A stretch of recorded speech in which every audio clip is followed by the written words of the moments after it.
So moving with the next topic. The next topic is force on moving charges in a uniform magnetic field. Alright. तो जो uniform magnetic field होगी उसके लिए हम जानते हैं सिंगल डायरेक्शन रहेगी। मान लो ये डायरेक्शन है हमारी, ठीक है। किसकी मैग्नेटिक फील्ड की किससे रिप्रेजेंट करेंगे? बी से, ठीक। ये हो गई मैग्नेटिक फील्ड। दूसरा, अगर एक चार्ज को इसमें शूट किया जाए, क्या किया जाए? शूट किया गया एक चार्ज को, ठीक। कितने वेलोसिटी शूट किया गया? v वेलोसिटी से, ठीक है। और चार्ज कितना था? q। एक q वेलोसिटी को हम शूट कर रहे हैं v वेलोसिटी से, किसमें? एक b फील्ड में। तो देखो यहां पे एक एंगल बन रहा है, कितना? थीटा। तो ये जो फोर्स होगा, force on the charge due to the magnetic field, ये कितना होगा? q v cross b। क्या होगा? q v क्रॉस b, ठीक है। ये होगा हमारा फोर्स ऑन अ कंडक्टर। ये भी अब कैसा होगा? वेक्टर होगा। अब इसके बाद देखो इसकी डायरेक्शन की बात करेंगे तो ये क्या हो जाएगा? q v b sin theta and the force is always perpendicular to velocity and magnetic field. ये हमारे क्रॉस प्रोडक्ट की प्रॉपर्टी होती है। क्या? कि जो भी क्रॉस प्रोडक्ट का रिजल्ट आता है, देखो जैसे ये ए वेक्टर और ये बी वेक्टर, ए क्रॉस बी करोगे, ठीक है। ए क्रॉस बी करोगे तो आपको वैल्यू कितनी मिलेगी वेक्टर की? ए क्रॉस बी या फिर ए बी साइन थीटा। लेकिन इसकी डायरेक्शन किधर होगी? देखो अब इसकी डायरेक्शन ये दोनों की इस प्लेन में है, तो ये ए बी क्रॉस थीटा आता है, ए बी साइन थीटा आता है। इसकी डायरेक्शन हमेशा क्या होगी? Perpendicular to the plane, either outside और इनसाइड, ठीक है। तो आइदर आउटसाइड होगा या तो इनसाइड होगा, ठीक। तो इसीलिए लिखा गया क्या? Force is always perpendicular to velocity and magnetic field. अब इसमें डिफरेंट केसेस आएंगे, वो देखते हैं हम। ये हमारी बात हो गई। फोर्स इक्वल टू क्या है? Q we B sine theta at angle 90 degree to V and B, ठीक है। या फिर इसको और क्या बोल सकते हो? Perpendicular to the plane of V and B, ठीक। अब इसमें केसेस देखते हैं। देखो कौन से cases? When number 1, case number 1, force is maximum. Force is maximum कब होगा? व्हेन थीटा इक्वल टू कितना डिग्री होगा? 90 डिग्री। ये थीटा जो है किसके बीच का एंगल है?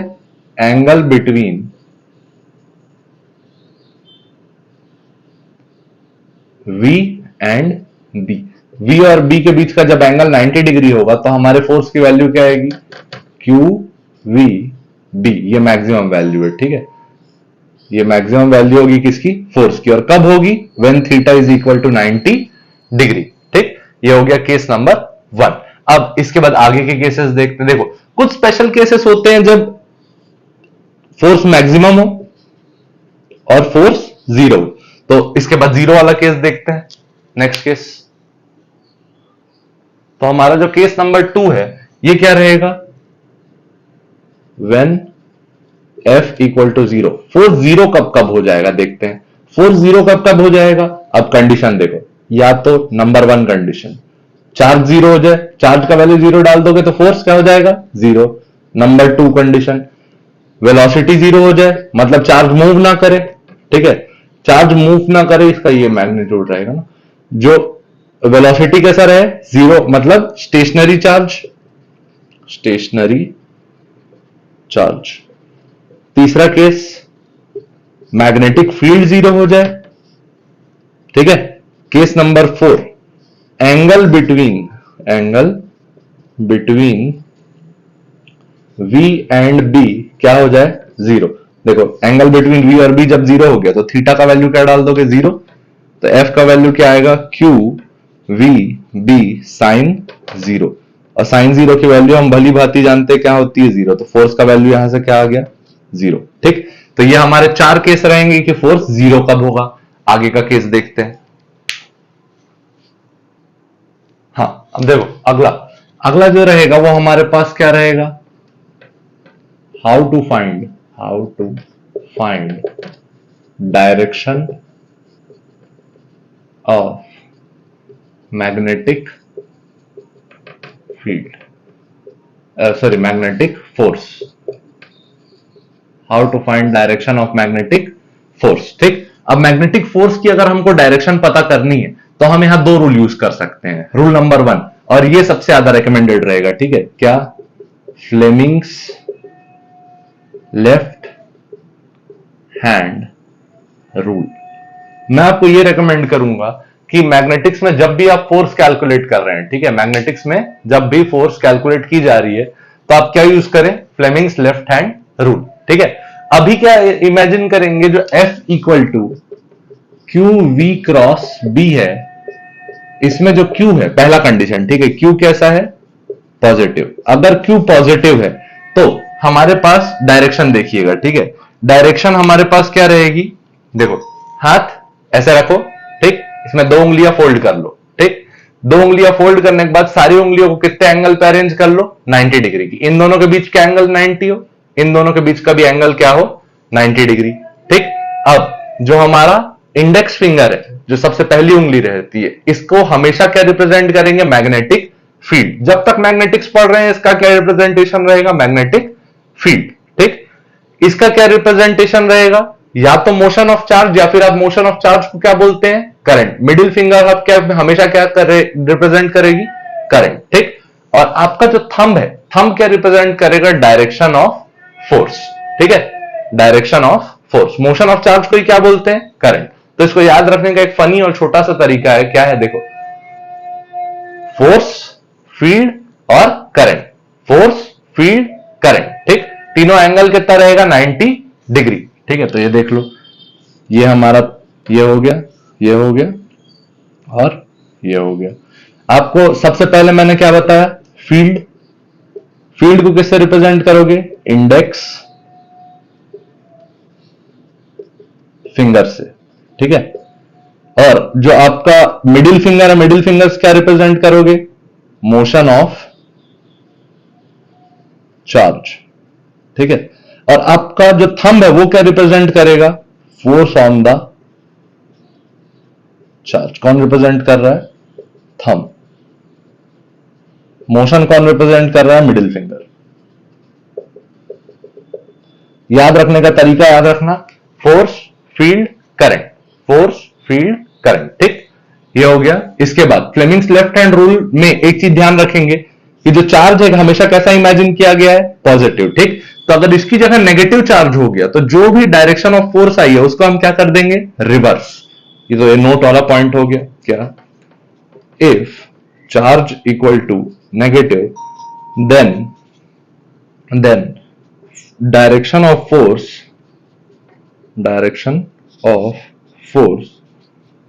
Is reversed. या तो आप ये रूल यूज कर लीजिए, ठीक है, मैं यही रेकमेंड करूंगा जब भी आप फोर्स पढ़ रहे हैं। या तो फिर सेकंड रूल किसके हिसाब से हो जाएगा, देखो यहां वेक्टर है, वेक्टर का प्रोडक्ट हो रहा है, तो वेक्टर का जब भी क्रॉस प्रोडक्ट होता है तो क्रॉस प्रोडक्ट के बाद जो रिजल्ट वैल्यू आ रही है उसकी डायरेक्शन हम डिफाइन करते हैं किससे, राइट हैंड थंब रूल से। ठीक है, राइट हैंड थंब रूल क्या बोलेगा कि आप देखो जो पहला टर्म है, ठीक, वेलोसिटी को आपने किधर पॉइंट करें, हाथ की तरफ। ठीक है, point fingers towards motion of charge, जिधर मोशन हो रहा है, जिधर वेलोसिटी है उसकी। ठीक है, और आपकी उंगलियों को कर्ल किस डायरेक्शन में करें, curl in the direction of magnetic field. तो देखो मान लो मैग्नेटिक फील्ड अंदर की डायरेक्शन में होती, ठीक है, तो कर्ल किधर करता मैं, अंदर की डायरेक्शन में। Then curl fingers in direction of field. ठीक है, डायरेक्शन ऑफ फील्ड में अपनी उंगलियों को कर्ल कर दें। ठीक है, जैसे ही आप कर्ल कर देंगे तो आपको जो डायरेक्शन मिलेगा आपके थंब का, देखो थंब का डायरेक्शन क्या मिल रहा है, point your fingers towards the motion of the charge, curl your fingers along the magnetic field. The direction of your thumb gives the direction of force applied. तो ऊपर मेरा थंब पॉइंट कर रहा है, तो फोर्स किस डायरेक्शन में है? अप। अब देखो इसी को मैं इससे लगा के दिखा, हाँ तो देखो इसमें मैं आपको फ्लेमिंग्स रूल भी लगा के दिखाता हूं। आपके पास ये रूल है क्या?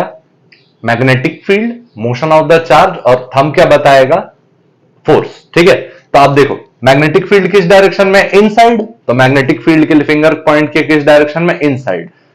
अपना चार्ज जा किधर रहा है? इस डायरेक्शन में, तो इसको पॉइंट किए मिडिल फिंगर को चार्ज के मोशन के डायरेक्शन में। और आपका थंब अभी भी क्या बताता है? Force in the upward direction. ठीक है, तो ये एप्लीकेशन हो गया फ्लेमिंग्स लेफ्ट हैंड रूल और राइट हैंड थंब रूल का। देखो फिर से दोनों का बता रहा हूं। आपका जब फ्लेमिंग्स लेफ्ट हैंड रूल रहेगा तो क्या बताएगा? मैग्नेटिक फील्ड, करंट और फोर्स। और जब भी आपके पास किसी भी दो टर्म्स का क्रॉस प्रोडक्ट रहे तो आप कैसे करते हैं? डायरेक्शन डिफाइन, कि पहले टर्म्स के डायरेक्शन में क्या डायरेक्ट करते हैं? अपनी फिंगर्स को, और उसके बाद दूसरे टर्म के डायरेक्शन में कर्ल करते हैं फिंगर्स को, और आपका जो थंब है वो क्या बताता है? Direction of the cross product. ठीक है, ये हो गया राइट हैंड थंब रूल और फ्लेमिंग्स लेफ्ट हैंड रूल। आगे बढ़ाते हैं, देखो आगे बढ़ाते हैं। आगे बढ़ाएंगे तो हम एक रिलेशन देखें क्या? Force is always perpendicular. Force is always, लिख ही देते हैं, always perpendicular to velocity and magnetic field. ठीक है, तो यहां हम ये रिलेशन यूज करेंगे, फोर्स इज परपेंडिकुलर टू क्या? वेलोसिटी। ये रिलेशन क्या है मैं ये भी बता रहा हूं। ठीक है, force is always perpendicular to velocity. ठीक, और वेलोसिटी को आप क्या लिखते हो? Change in position upon time. ठीक है, या फिर इसी को क्या लिखोगे? dx by dt। तो देखो अगर फोर्स वेलोसिटी के परपेंडिकुलर है तो फोर्स साथ में किसके परपेंडिकुलर है? डिस्प्लेसमेंट के। तो force is perpendicular to displacement. ठीक है, at all points, at all points. ठीक, तो आप क्या लिखते हैं? आप वर्क डन लिखते हैं। क्या लिखते हैं? Work done. वर्क डन क्या होता है? F dot x।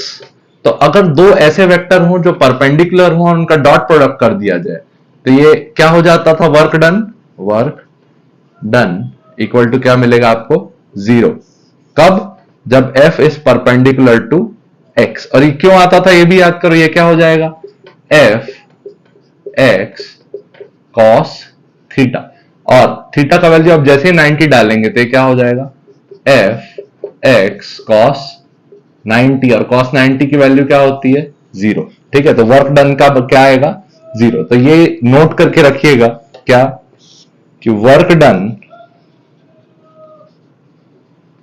On a moving charge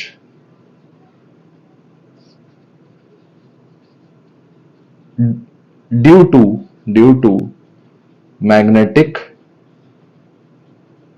force is always equal to क्या रहेगा? 0।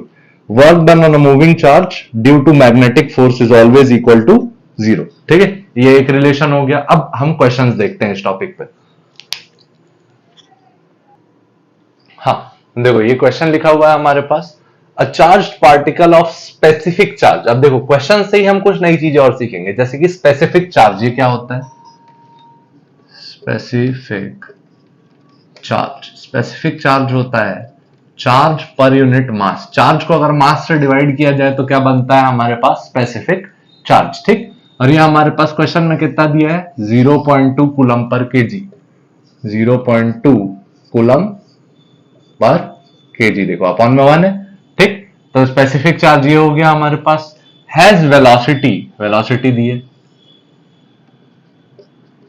2i cap minus 3j cap metre पर second at some instant in a uniform magnetic field. Magnetic field की value दी है। Magnetic field क्या है? B बराबर 5i cap plus 2j cap Tesla. ठीक है, ये है find the acceleration of this particle at this instant. तो आपको पूछा क्या गया है? एक्सेलरेशन। ठीक, अब एक्सेलरेशन पूछा गया तो ये रिलेशन कहां से निकल के आएगा? F equal to m into A. और ए का वैल्यू क्या हो जाएगा? फोर्स जो भी आएगा उसको किससे डिवाइड कर देंगे? मास से। तो हमको क्या मिल जाएगा? एक्सेलरेशन। ठीक, तो अब अभी हमने करस्पॉन्डिंग थ्योरी क्या पढ़ी? Force due to magnetic field क्या होता है, क्यू वी क्रॉस बी। क्या होता है, क्यू वी क्रॉस बी। हमारे पास क्या होता है, मैग्नेटिक फोर्स। ठीक है, तो जो मैग्नेटिक फोर्स है उसके लिए सबसे पहले आपको क्या पता चलना होना चाहिए, चार्ज, क्योंकि चार्ज पर यूनिट मास हमारे किसी काम का नहीं है। ठीक है, तो इससे क्या निकालेंगे, चार्ज। देखो पहला काम, Q अपॉन M जो दिया है इसका वैल्यू कितना है, 0.2 कूलम पर केजी। Q का वैल्यू कितना हो गया, 0.2 कूलम। ठीक है, क्यों, देखो मास की unit KG, KG into KG क्या, 1 अपॉन केजी क्या हो गया, कैंसल, चार्ज आ गया 0.2 M कूलम। ठीक है, एम सी ने 0.2 M कूलम, ये चार्ज आ गया। वेलोसिटी पता है, मैग्नेटिक फील्ड पता है, फोर्स निकालेंगे, क्या हो जाएगा, क्यू वी क्रॉस बी। ठीक है, क्यू का वैल्यू 0.2 मास, वी का वैल्यू 2 आई कैप माइनस 3 जे कैप, और बी का वैल्यू 5 आई कैप प्लस 2 जे कैप। ठीक है, ये हो गया। अब याद करो कि क्रॉस प्रोडक्ट करने का तरीका सिखाया था, ये दोनों क्या है, क्रॉस में क्या करते थे, आई जे और के लिख लेते थे।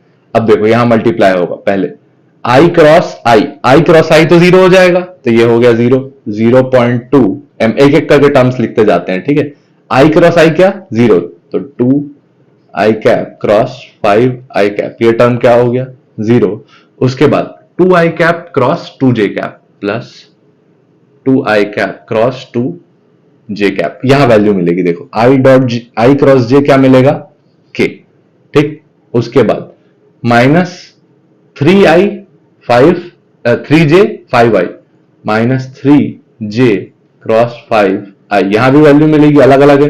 और j क्रॉस j फिर क्या हो जाएगा, 0, एक और बचा 3j क्रॉस 2j। तो देखो ये वैल्यू 0 हो गई, ये दोनों वैल्यू में आपको नंबर मिलेंगे। ठीक, तो F इक्वल टू क्या लिख लिए, Q, Q का वैल्यू क्या डाले, 0.2 M, ये वैल्यू 0, ये बचा 2 इंटू 2 4, आई क्रॉस जे क्या मिला, के। ठीक है, और उसके बाद माइनस 3 इंटू 5 कितना हो गया, माइनस 15, और जे क्रॉस आई, अब देखो जे क्रॉस आई रिवर्स चल रहा है, याद रखिएगा क्लॉकवाइज के लिए हमको वैल्यू क्या मिलेगी, प्लस, एंटी क्लॉकवाइज के लिए वैल्यू क्या मिलेगी, माइनस, तो यहां क्या मिला, माइनस के कैप। ठीक है, ये हो गया वैल्यू हमारे पास। अब फोर्स का जो वैल्यू आया कितना है, 0.2 M minus minus plus 4k plus 15 के कैप, के कैप, के कैप। ठीक, तो ये 19 के कैप, फोर्स इक्वल टू कितना है, 0.2 M इंटू 19 के कैप। 19 इंटू 0.2 कितना हो गया, फोर्स बराबर 3.8 के कैप न्यूटन, ये आपका आंसर है। एम भी है साथ में, क्या है, एम के कैप न्यूटन। अब देखो फोर्स आ गया 3.8, अब फोर्स आ गया तो इसको मास से डिवाइड कर देंगे तो हमको क्या मिल जाएगा, एक्सेलरेशन। तो देखो फोर्स क्या है, 3.8 एम के कैप न्यूटन। ठीक, एक्सेलरेशन क्या हो जाएगा, फोर्स अपॉन मास। फोर्स का वैल्यू 3.8 एम के cap divided by M, M और एम कैंसल, ए का वैल्यू आया 3.8 के कैप मीटर पर सेकेंड स्क्वायर। ठीक, ये हमारा क्या है, आंसर। ठीक, यहां पे ये वाला क्वेश्चन खत्म, ध्यान से नोट आउट कर लीजिए, नेक्स्ट टॉपिक फिर चालू करते हैं। ये ध्यान रखिए क्रॉस प्रोडक्ट कैसे करते हैं, आई क्रॉस जे के, अगर क्लॉकवाइज चला तो साइन पॉजिटिव, एंटी क्लॉकवाइज चला तो नेगेटिव। ठीक, आगे बढ़ाते हैं। देखो ये हमारे पास नेक्स्ट क्वेश्चन है, when a proton has a velocity v, proton की वेलोसिटी कितनी दी है, 2i cap plus 3j cap into 10 power 6 metre पर सेकेंड, और एक किसी भी एक प्रोटॉन पर चार्ज कितना होता है, 1.6 इंटू 10 पावर माइनस 19। ठीक है, और आपको मैग्नेटिक फील्ड नहीं दी गई है, मैग्नेटिक फील्ड पूछी गई है, what is the magnetic field. ठीक है, मैग्नेटिक फील्ड क्या है आपको पूछी गई है। ठीक, उसके बाद जब ये केस था तो आपको फोर्स दिया हुआ है कितना, -1.28 इंटू 10⁻−13 के कैप न्यूटन। ठीक, ये वेलोसिटी दी है, ये हमारे पास क्या दिया है, फोर्स। ठीक, मैग्नेटिक फील्ड पूछी गई है। उसके बाद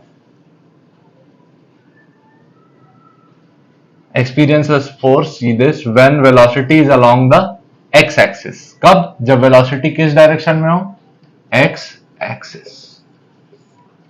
तो आपको पूछा गया है क्या, मैग्नेटिक फील्ड। ठीक, आगे देखते हैं।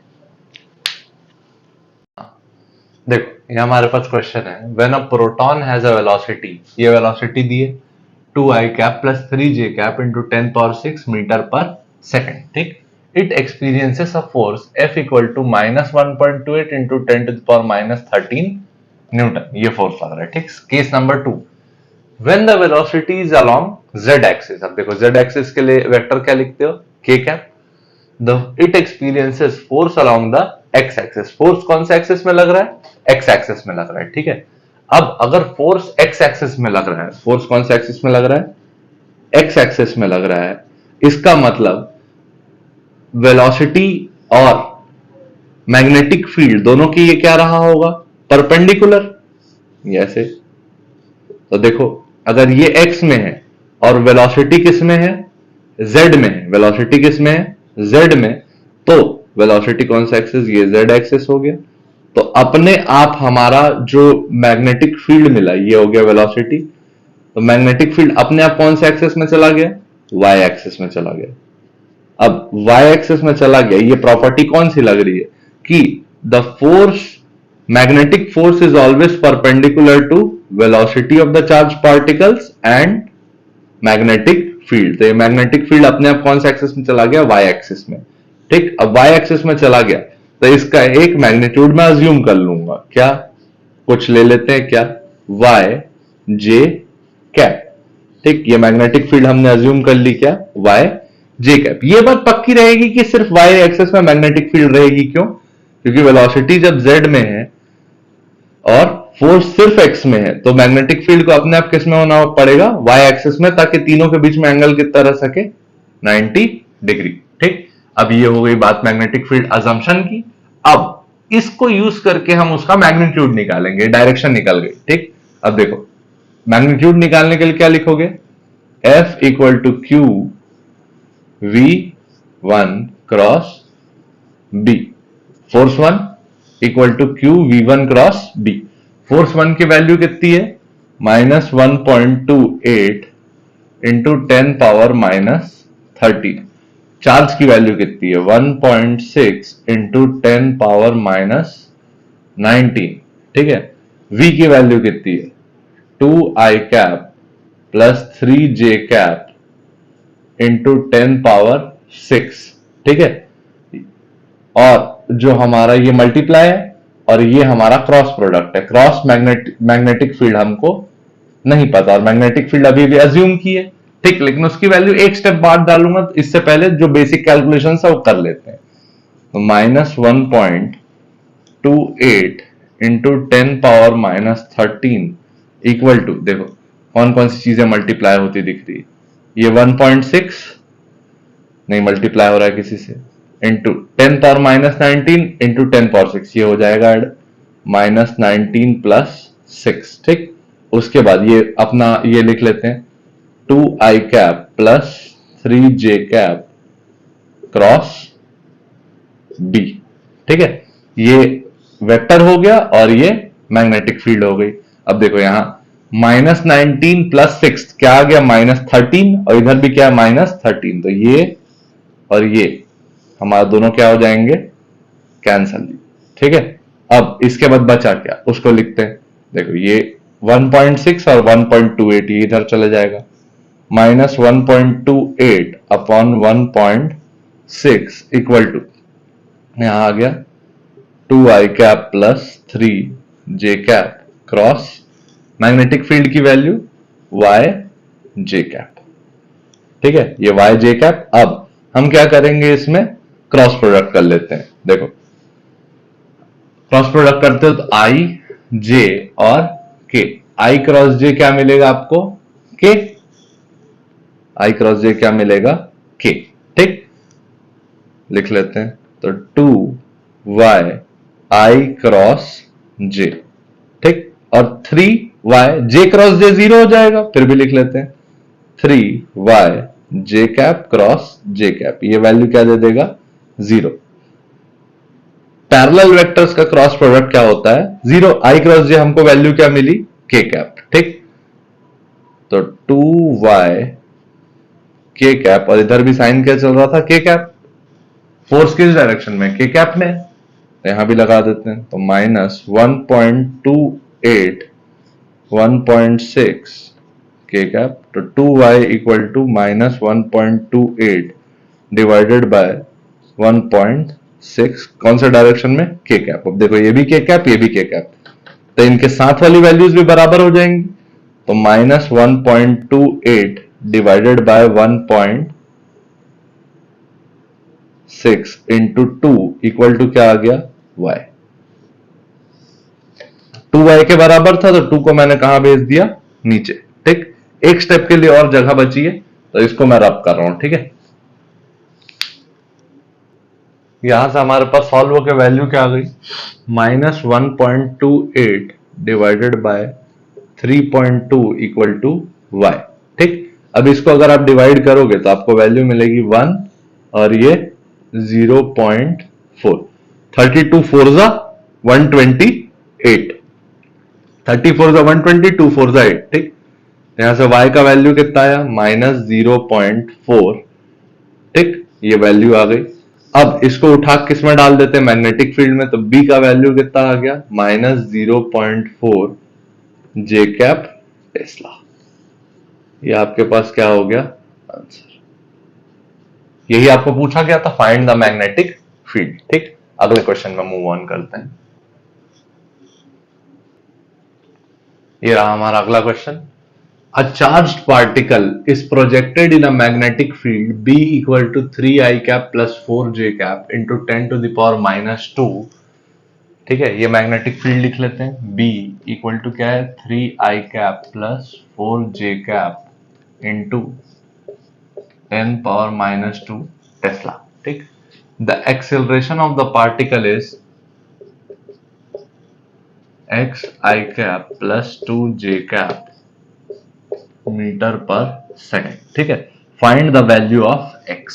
अब देखो यहां पे हम लोग कौन सी प्रॉपर्टी को एक्सप्लॉइट करने वाले हैं, ये प्रॉपर्टी रहेगी क्या, कि जो फोर्स रहता है वो हमेशा परपेंडिकुलर रहता है किसके, वेलोसिटी के एंड मैग्नेटिक फील्ड के। दो चीज हम ध्यान रखेंगे कि force is always perpendicular to velocity and magnetic field in case of magnetic force. ठीक है, तो ये हो गई प्रॉपर्टी नंबर 1। उसके बाद प्रॉपर्टी नंबर 2, ये याद रखिएगा कि अगर दो वेक्टर्स का डॉट प्रोडक्ट किया जाए और ये दो वेक्टर्स एक दूसरे से परपेंडिकुलर हो, ए परपेंडिकुलर बी, तो इस डॉट प्रोडक्ट की वैल्यू आती है 0। क्यों, ये भी याद रखिएगा। ए डॉट बी क्या हो जाएगा, ए बी कॉस थीटा, और थीटा का वैल्यू परपेंडिकुलर केस में 90, mod A mod B cos 90, cos 90 का वैल्यू 0। तो ये याद रखिएगा, for perpendicular vectors dot product is equal to 0। ठीक, तो एक्सेलरेशन किस डायरेक्शन में होगा, फोर्स की डायरेक्शन में। क्यों, क्योंकि F इक्वल टू क्या होता है, m इंटू ए। लेकिन मास से अपने को मतलब नहीं है, अपने को ये पता है कि अगर फोर्स मैग्नेटिक फील्ड के परपेंडिकुलर है तो एक्सेलरेशन में मैग्नेटिक फील्ड के क्या होगा, परपेंडिकुलर। ठीक, तो मैग्नेटिक फील्ड और एक्सेलरेशन का जो डॉट प्रोडक्ट होगा वो किसके बराबर होना चाहिए, 0 के। क्यों, क्योंकि फोर्स परपेंडिकुलर है मैग्नेटिक फील्ड के, तो एक्सेलरेशन भी परपेंडिकुलर है किसके, मैग्नेटिक फील्ड के। ठीक, एक्सेलरेशन का वैल्यू क्या है, एक्स आई कैप प्लस 2j कैप, और मैग्नेटिक फील्ड का वैल्यू क्या है, 3i cap plus 4j cap. ये डॉट हो गया, और मल्टीप्लीकेशन के बाद ये क्या है, वेक्टर के बाद 10 पावर माइनस 2 इक्वल टू क्या है, 0। तो ये वैल्यू चली गई 0 के पास। यहां वेक्टर मल्टीप्लीकेशन होगा डॉट वाला। डॉट में कैसे होता है, आई का आई के साथ, जे का जे के साथ, तो 3i का इसके साथ, तो 3x I cap dot I cap क्या होता है, 1। ये याद रखिएगा property, I cap dot I cap 1। J cap dot J cap 1, ठीक है, के कैप डॉट के कैप 1, जे का जे के साथ, तो ये 4 इंटू 2, ये क्या आ गया 8, इसका इसके साथ, ठीक, ये इधर जाके 0 हो गया, इक्वल टू क्या है 8, तो x 3x का वैल्यू क्या आया -8, यहां से x की वैल्यू कितनी आई -8/3, ठीक है, ये हमारा आ गया आंसर। ठीक, अगला क्वेश्चन देखते हैं। ये हमारे पास अगला क्वेश्चन है, ठीक है। अ मैग्नेटिक फील्ड ऑफ, ये दिया है इंटेंसिटी 4 इंटू 10⁻³ के cap tesla exerts a force of, force दिया है 4i cap plus 3j cap into 10⁻10 newton having a charge 10⁻⁹ coulomb moving in the x y plane, मतलब वेलोसिटी कौन से plane में, एक्स और वाई दोनों प्लेन में, तो क्या ले लेते हैं एक्स आई कैप प्लस वाई जे कैप मीटर पर सेकेंड, ठीक है। आपको यही वेलोसिटी क्या करनी है, फाइंड करनी है, ठीक है।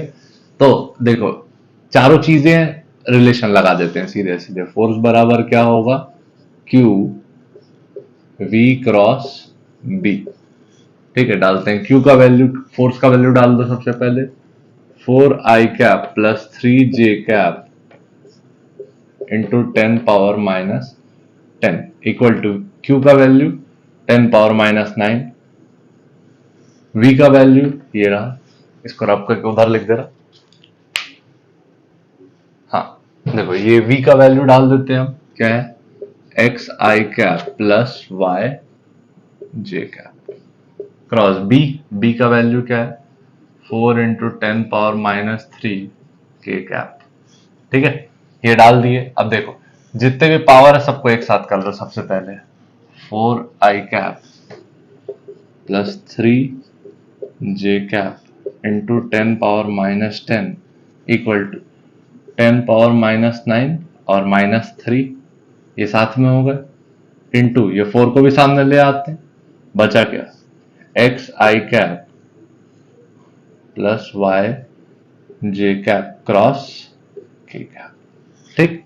तो देखो ये -12 हो गया, 10⁻12 इंटू 4 इक्वल टू क्या है 4i cap plus 3j cap into 10⁻10, तो ये इधर जाएगा, क्या हो जाएगा, ये इधर नीचे गया 10⁻12 इधर गया, टोटल आ गया 10⁻10 इंटू 10 पावर, इसको लिख लेते हैं 1/10⁻12, इधर जाके 10⁻12 इक्वल टू ये बचा 4 इंटू एक्स आई कैप प्लस वाई जे कैप क्रॉस के कैप, ठीक है। 4 के बाद अब देखो x का इससे प्रोडक्ट होगा k के साथ, तो i j और k, i का प्रोडक्ट किसके साथ हो रहा है k के साथ, तो वैल्यू क्या मिलेगी -j, क्यों, क्योंकि एंटी क्लॉकवाइज चल रहा है, ये क्या मिला -x j कैप, और उसके बाद y का प्रोडक्ट किसके साथ होगा j कैप का k के साथ, तो देखो j का k के साथ होगा तो क्या मिलेगा +i, क्योंकि क्लॉकवाइज चल रहा है, प्लस y i कैप, ठीक, ये हो गया। इधर क्या बचा 4i cap plus 3j cap, ठीक, अब लास्ट रिजल्ट लिख लेते हैं, ये 4i cap plus 3j cap into 10⁻2 equal to, ये दोनों का 4 को अंदर मल्टीप्लाई कर लेता हूं, तो ये हो जाएगा -4x j cap plus 4y i cap, ठीक। अब देखो i वाला j वाला टर्म j के बराबर और i वाला टर्म i के बराबर, तो 4y का वैल्यू कितना आ गया, ये अंदर मल्टीप्लाई हो जाएगा, ये भी 10⁻2, तो ये हो जाएगा 4 इंटू 10⁻2, 4 इंटू 10⁻2, तो ये कितना हो गया 4y इक्वल टू 400, ठीक। उसके बाद यहां पे देखो -4x बराबर कितना आया 3 इंटू 10⁻2, 10⁻2 को दोनों में अंदर मल्टीप्लाई कर दिए, ठीक है, तो यहां से क्या आया -4x इक्वल टू 300, 100, y का वैल्यू कितना आया 100 और x का वैल्यू कितना आया -75। ठीक, x और y दोनों का वैल्यू जैसे ही पता चल गया हमारे पास आ चुका है अब क्या, वैल्यू ऑफ वेलोसिटी डाल देते हैं। वेलोसिटी का वैल्यू, x का वैल्यू कितना -75, तो ये हो गया -75। एक सेकंड ना,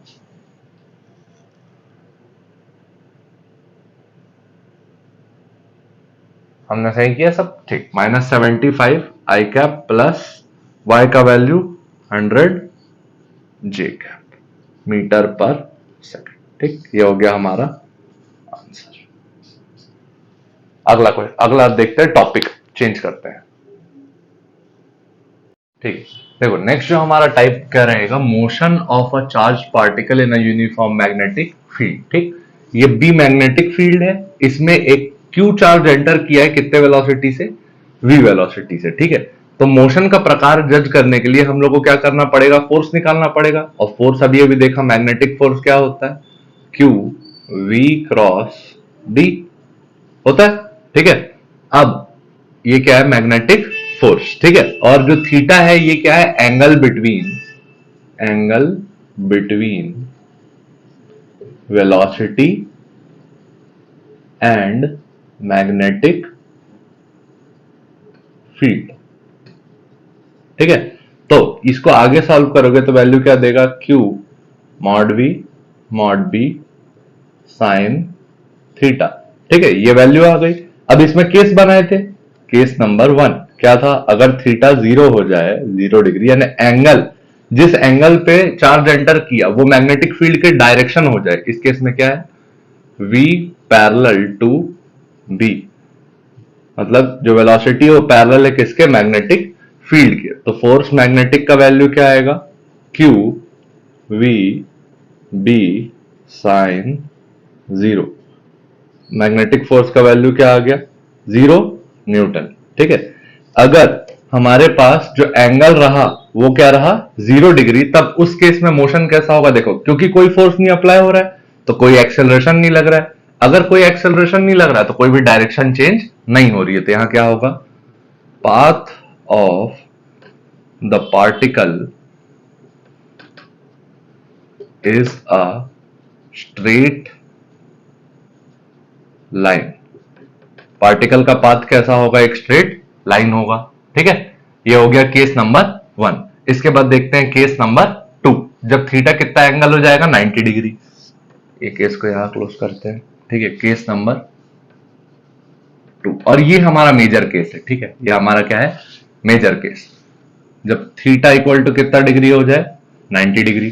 ठीक, अगर थीटा 90 डिग्री हो जाए तो यहां क्या बोल रहे हो कि V is perpendicular to B, V और B एक दूसरे के परपेंडिकुलर है, तो जो फोर्स आएगा वो दोनों के परपेंडिकुलर होगा। ये हमने पहले ही देख रखा है कि अगर V और B एक दूसरे के परपेंडिकुलर है, और नहीं भी होते तब भी जो फोर्स आता है इन दोनों के क्या होता, म्यूचुअली परपेंडिकुलर, मतलब इन दोनों से परपेंडिकुलर।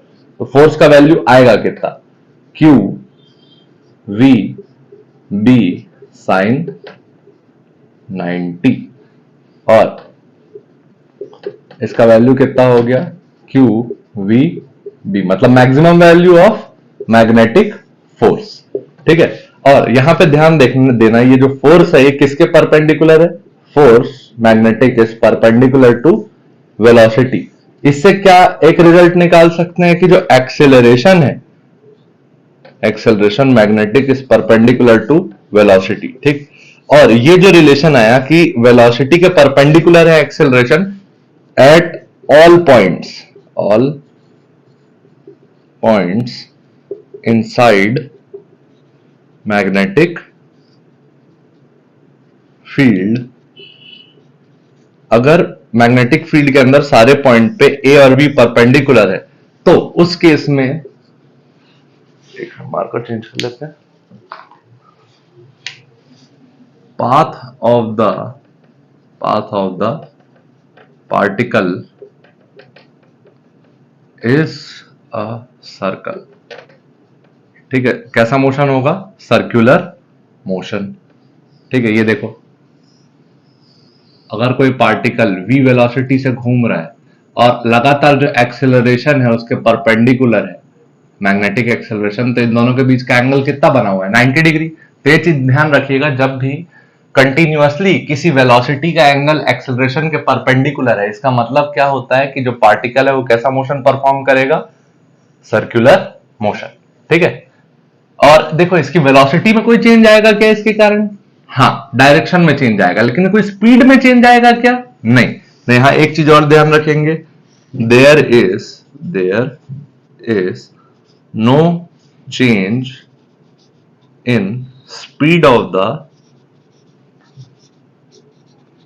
पार्टिकल। ये एक्सेलरेशन सिर्फ क्या चेंज करा सकता है? डायरेक्शन। क्या चेंज कराएगा? डायरेक्शन, ताकि जो पार्टिकल है उसका मोशन एक सर्कल में बना रहे। ठीक है, there is no change in speed of the particle. Particle perform circular motion when angle between magnetic field and velocity vector is 90 degree. ठीक है, अब इस सर्कुलर मोशन को और डिटेल में स्टडी करेंगे। ठीक है, आगे देखते हैं। अगला हेडिंग हमारे पास क्या है? Circular motion of the charge particle. Theta कितना एंगल देखे? 90 degree between v and B. ठीक है, तो हमारे पास जो मैग्नेटिक फोर्स आया था वो क्या आया था? Q we b. ये पूरी वैल्यू आई थी। ठीक है, अब ये फोर्स किस चीज के लिए रिस्पॉन्सिबल है? पार्टिकल को सर्कल में मेंटेन रखने के लिए। ठीक है, सर्कल में पार्टिकल की वेलोसिटी कितनी है? v। ठीक है, v वेलोसिटी है और a एक्सेलरेशन है। ठीक है, दोनों के बीच का एंगल कितना है? 90 डिग्री। ये ऐसा एक्सेलरेशन जो पार्टिकल को सर्कल में मेंटेन करके रखे, इसको क्या बोलते हो? Centripetal acceleration. और ये फोर्स किसके इक्वल हो गया? सेंट्रीपिटल फोर्स के। Centripetal force. ये कौन सा फोर्स होता है? Force that maintains the particle in a circle. Circle में मेंटेन करने वाले फोर्स का नाम क्या है? Centripetal force. और इस जगह सेंट्रीपिटल फोर्स कौन प्रोवाइड कर रहा है? Provided by magnetic force. Provided by magnetic force. ठीक है, मैग्नेटिक फोर्स क्या प्रोवाइड कर रहा है? Centripetal force. ठीक है, और सेंट्रीपिटल फोर्स की हम एक वैल्यू और जानते हैं, क्या? m into v square by r. क्या जानते हो? m into v square by r. m क्या है? Mass of the particle. r क्या है? Radius of the circle. And v is the speed of particle. ठीक है, तो ये रिलेशन मैंने लिखा इसलिए ताकि हम क्या कैलकुलेट कर सके? Radius of the circle. कि अगर पार्टिकल सर्कुलर मोशन परफॉर्म कर रहा है मैग्नेटिक फील्ड के अंदर, ठीक है, तो उस सर्कुलर मोशन का रेडियस क्या है? ठीक, जैसे ही हम इन दोनों क्वांटिटीज को इक्वल कर देंगे, हमको किसकी वैल्यू मिल जाएगी? रेडियस की। ठीक है, तो करते हैं, देखो m v square by r is equal to Q we b. दोनों ये है मॉड्यूलस, ये भी मॉड्यूलस। ये एक वी और ये एक वी कैंसल हो गया। ठीक है, ये आर किधर चला गया? इधर। तो क्या बचा? एम वी, और ये क्यू बी कहां गया? नीचे। M we by Q B, ये किसका वैल्यू हो गया? रेडियस का। ठीक है, ये ध्यान रखिएगा, radius of the particle, radius of particle moving in uniform magnetic field at speed v। ठीक है, स्पीड v से घुसा तो radius of the circle made by particle, circle made by particle.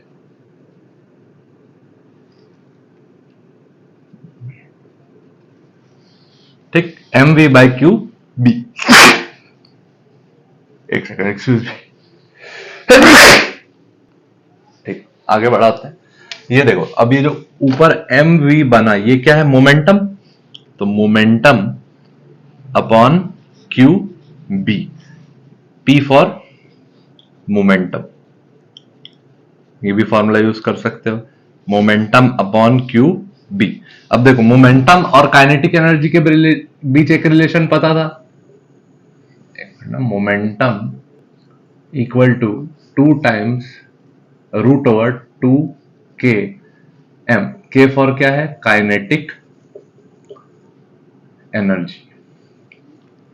तो मोमेंटम की जगह हम और क्या यूज कर सकते हैं, root over 2 k m, root over 2 k m divided by Q B. तो आपको बस ये फॉर्मूला याद रखना है, M we by Q b. M v को क्या लिख सकते थे, मोमेंटम, और मोमेंटम का काइनेटिक एनर्जी के साथ रिलेशन क्या होता है, 2 k m रूट के साथ अपॉन क्यू बी। ये तीनों रिलेशन किसके लिए रहेंगे, radius of the circle made by particle moving in a uniform magnetic field at speed v। ठीक, ये हो गया रेडियस की बात। ठीक है, इसके आगे का केस देखते हैं। इसके बाद एक रिलेशन एक्चुअली और बनेगा, ठीक है, उसको भी बना लेते हैं, उसको लेकिन नेक्स्ट स्लाइड में बनाते हैं। हाँ, तो देखो रेडियस के लिए क्या क्या रिलेशन है, सारे रिलेशन को हमेशा एक साथ लिखने की आदत रखो। सबसे पहला रिलेशन आया m we by Q b. दूसरा रिलेशन आया एम वी को लिख दिया momentum upon q b, momentum को लिख दिया root over 2 k m upon q b. अब देखो जो काइनेटिक एनर्जी है, काइनेटिक एनर्जी के लिए भी एक रिलेशन बनता है, काइनेटिक एनर्जी बराबर क्यू चार्ज और v वोल्ट। इफ, ये क्या हो गया, if q charge is passed through v potential difference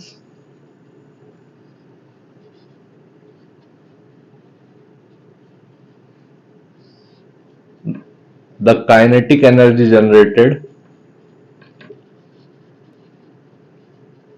is equal to q into v.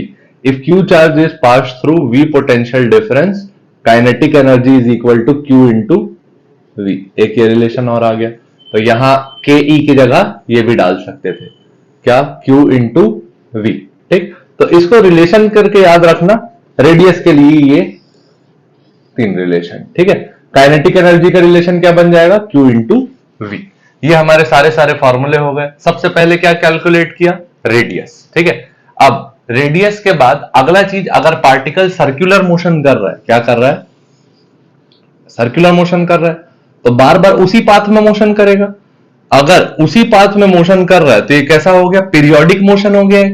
अब पीरियोडिक अगर मोशन हो गया तो आपके पास कुछ कुछ टर्म्स आ गए, किसके, जो पुराने ऑसिलेटरी मोशन के, पीरियोडिक मोशन के। क्या, सबसे पहला टर्म कि अगर भैया ये पार्टिकल सर्कुलर मोशन कर रहा है, ठीक, तो इसका टाइम पीरियड क्या होगा, तो टाइम पीरियड क्या होगा ये निकाल लेते हैं।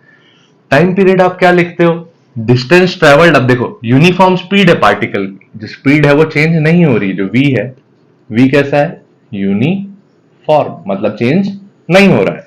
ठीक, तो टाइम पीरियड कितना हो जाएगा, कितना डिस्टेंस चल रहे हैं अपन टोटल में, ये r रेडियस है। ठीक है, r स्मॉल r कर लिए इसको, स्मॉल r रेडियस है, तो ये पूरा पाथ का लेंथ क्या हो जाएगा, path length, path length equal to 2 pi r होगा, 2 pi r divided by speed. तो 2 पाई r की वैल्यू डाल देते हैं, क्या है, M we by Q b upon v। ये v पहले से था, ये v r से आया, r का वैल्यू क्या डाले, m we by Q B. ये v और v की वैल्यू हमारे पास क्या हो गई, कैंसल। टाइम पीरियड की फाइनल जो वैल्यू आई वो क्या आई, 2 pi divided by Q b. ठीक, 2 pi m by Q B.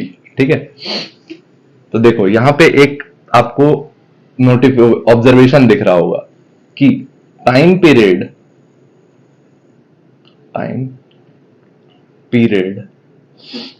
does not depend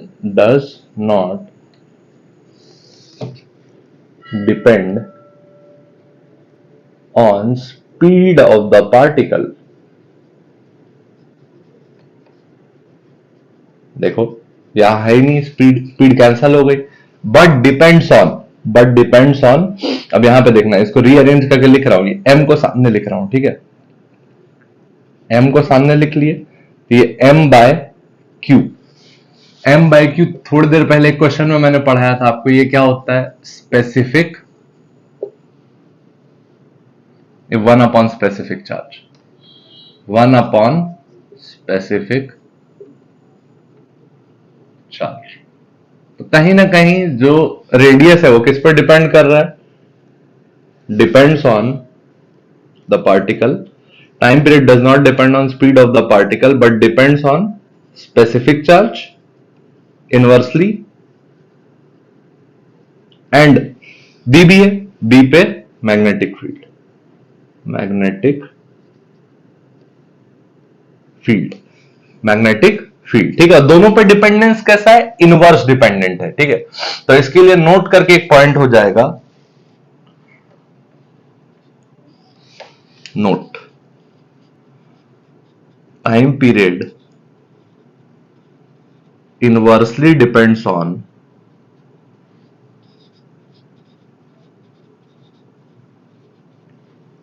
specific charge and magnetic field, ठीक है, ये ध्यान रखिए। इसका यूज मैं आगे क्वेश्चंस में बताऊंगा आपको, ठीक है। और स्पीड पे कोई भी डिपेंडेंसी नहीं है, ठीक। ये हो गया टाइम पीरियड, ये हो गया रेडियस। अब अगला जो टर्म आएगा वो क्या आएगा, टाइम पीरियड से निकल के आएगा फ्रीक्वेंसी। अगला देखते हैं, देखो जो अभी तक वैल्यूज आ चुकी है इसको एक साथ लिख लेते हैं। पहले आर का वैल्यू क्या आया, m we by Q b, ठीक है। जो सेकंड आया वो क्या आया, पी अपॉन क्यू बी। जो थर्ड आया वो क्या आया, root over 2km upon q b. Kinetic energy का एक रिलेशन लिखे क्या, Q इंटू वी। इसके बाद टाइम पीरियड के लिए अभी रिलेशन बनाए क्या, 2 pi m by Q B. ये रिलेशन बना 2 pi m by Q B. क्या बोले, time period is inversely proportional to specific charge और time period is inversely proportional to magnetic field, ठीक है। टाइम पीरियड दोनों के इनवर्सली प्रोपोर्शनल होगा। जो अगली क्वांटिटी अपन देखने वाले हैं वो क्या होगी, फ्रीक्वेंसी। फ्रीक्वेंसी किस में होती है, हर्ट्ज में। टाइम पीरियड किस में होता है, सेकंड में। रेडियस किस में होगा, मीटर। फ्रीक्वेंसी क्या होता है, 1 अपॉन टाइम पीरियड, ठीक है। Frequency is equal to 1 upon time period, ठीक। ये हो गया, तो ये रिलेशन में डाल देते हैं 1 अपॉन टी। तो टी का वैल्यू क्या है, 1 upon 2 pi M by Q B. Q B ऊपर चला जाएगा, तो फ्रीक्वेंसी का वैल्यू आया Q B by 2 pi M. अब यहां पे देखना observation, F equal to Q by M साथ में कर लिए, into B into 1 upon 2 pi. अब देखो यहां डायरेक्टली प्रोपोर्शनल आ गया। क्यू बाय एम क्या हो गया, स्पेसिफिक चार्ज, और बी क्या हो गया, मैग्नेटिक फील्ड। तो यहां से रिलेशन निकल के आया क्या, frequency equal to 1 upon time period, और क्या आया, Q B by 2 pi m, ठीक है। Q B by 2 pi m, इसको याद ऐसे ही रखेंगे। ये इसलिए कराया ताकि हम रिलेशन निकाल सके। रिलेशन क्या निकला देखो, frequency is directly proportional to specific charge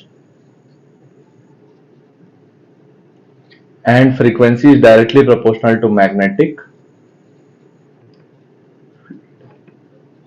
ठीक है। फ्रीक्वेंसी की डेफिनेशन जैसे ही लिखोगे ये बात समझ में आ जाएगी, नंबर ऑफ साइकिल्स पर सेकंड, ठीक है। देखो नंबर ऑफ साइकिल्स पर सेकंड मतलब एक सेकंड में कितनी बार चक्कर काट रहे हैं, ठीक। तो एक सेकंड में कितनी बार चक्कर काट रहे हो किस किस चीज पे डिपेंड करेगा, कि चार्ज कितना ज्यादा है और मैग्नेटिक फील्ड कितना ज्यादा है, ठीक है। जितना ज्यादा स्पेसिफिक चार्ज होगा, जितना ज्यादा मैग्नेटिक फील्ड होगा, उतना ज्यादा फोर्स लगेगा, जिस कारण उतना ज्यादा क्या मिलेगा आपको, नंबर ऑफ साइकिल पर सेकंड। तो ये आ गई उसकी फ्रीक्वेंसी। ठीक है, ये हो गया रेडियस, ये हो गया टाइम पीरियड, ये हो गया फ्रीक्वेंसी। ठीक, ये तीन क्वांटिटीज बहुत इंपॉर्टेंट रहेंगी हमारे लिए। अब देखते हैं इन पे क्वेश्चंस। ठीक है, अपन अभी करने वाले हैं बोर्ड टाइप क्वेश्चन। ये कंपैरिजन रहता है रेडियस के कंपैरिजन का। ठीक है, तो ये बहुत इंपॉर्टेंट टाइप क्वेश्चन रहेगा। अब सुनो, a proton and an alpha particle, एक प्रोटॉन है एक अल्फा पार्टिकल है। ठीक है, प्रोटॉन पे एक ही प्रोटॉन होगा, लेकिन अल्फा पार्टिकल के पास कितने अंदर न्यूक्लियस में पार्टिकल होते हैं? चार। दो प्रोटॉन होते हैं और दो न्यूट्रॉन होते हैं। तो अगर प्रोटॉन न्यूट्रॉन का मास लगभग लगभग इक्वल मान लिया जाए, तो प्रोटॉन के पास एक मास ऑफ प्रोटॉन है, जबकि अल्फा पार्टिकल के पास टोटल कितने पार्टिकल है न्यूक्लियस में? चार। दो प्रोटॉन दो न्यूट्रॉन, तो 4 टाइम्स मास ऑफ प्रोटॉन। ठीक, और चार्ज देखोगे किसका, एक प्रोटॉन पे तो एक प्रोटॉन जितना चार्ज होगा, लेकिन अल्फा पार्टिकल पे टोटल कितने प्रोटॉन होते हैं? दो, और दो न्यूट्रॉन होते हैं। न्यूट्रॉन पे कोई चार्ज नहीं, तो कितना प्रोटॉन चार्ज आया? दो। ठीक, मैग्नेटिक फील्ड यूनिफॉर्म है। ठीक, और उन दोनों को क्या किया गया है? सेम पोटेंशियल डिफरेंस से एक्सेलरेट किया गया है। तो देखो, जब भी पोटेंशियल डिफरेंस की बात किया गया, तो हम क्या यूज करेंगे? Q into V. V for क्या है? वोल्टेज या फिर potential difference, voltage slash potential difference.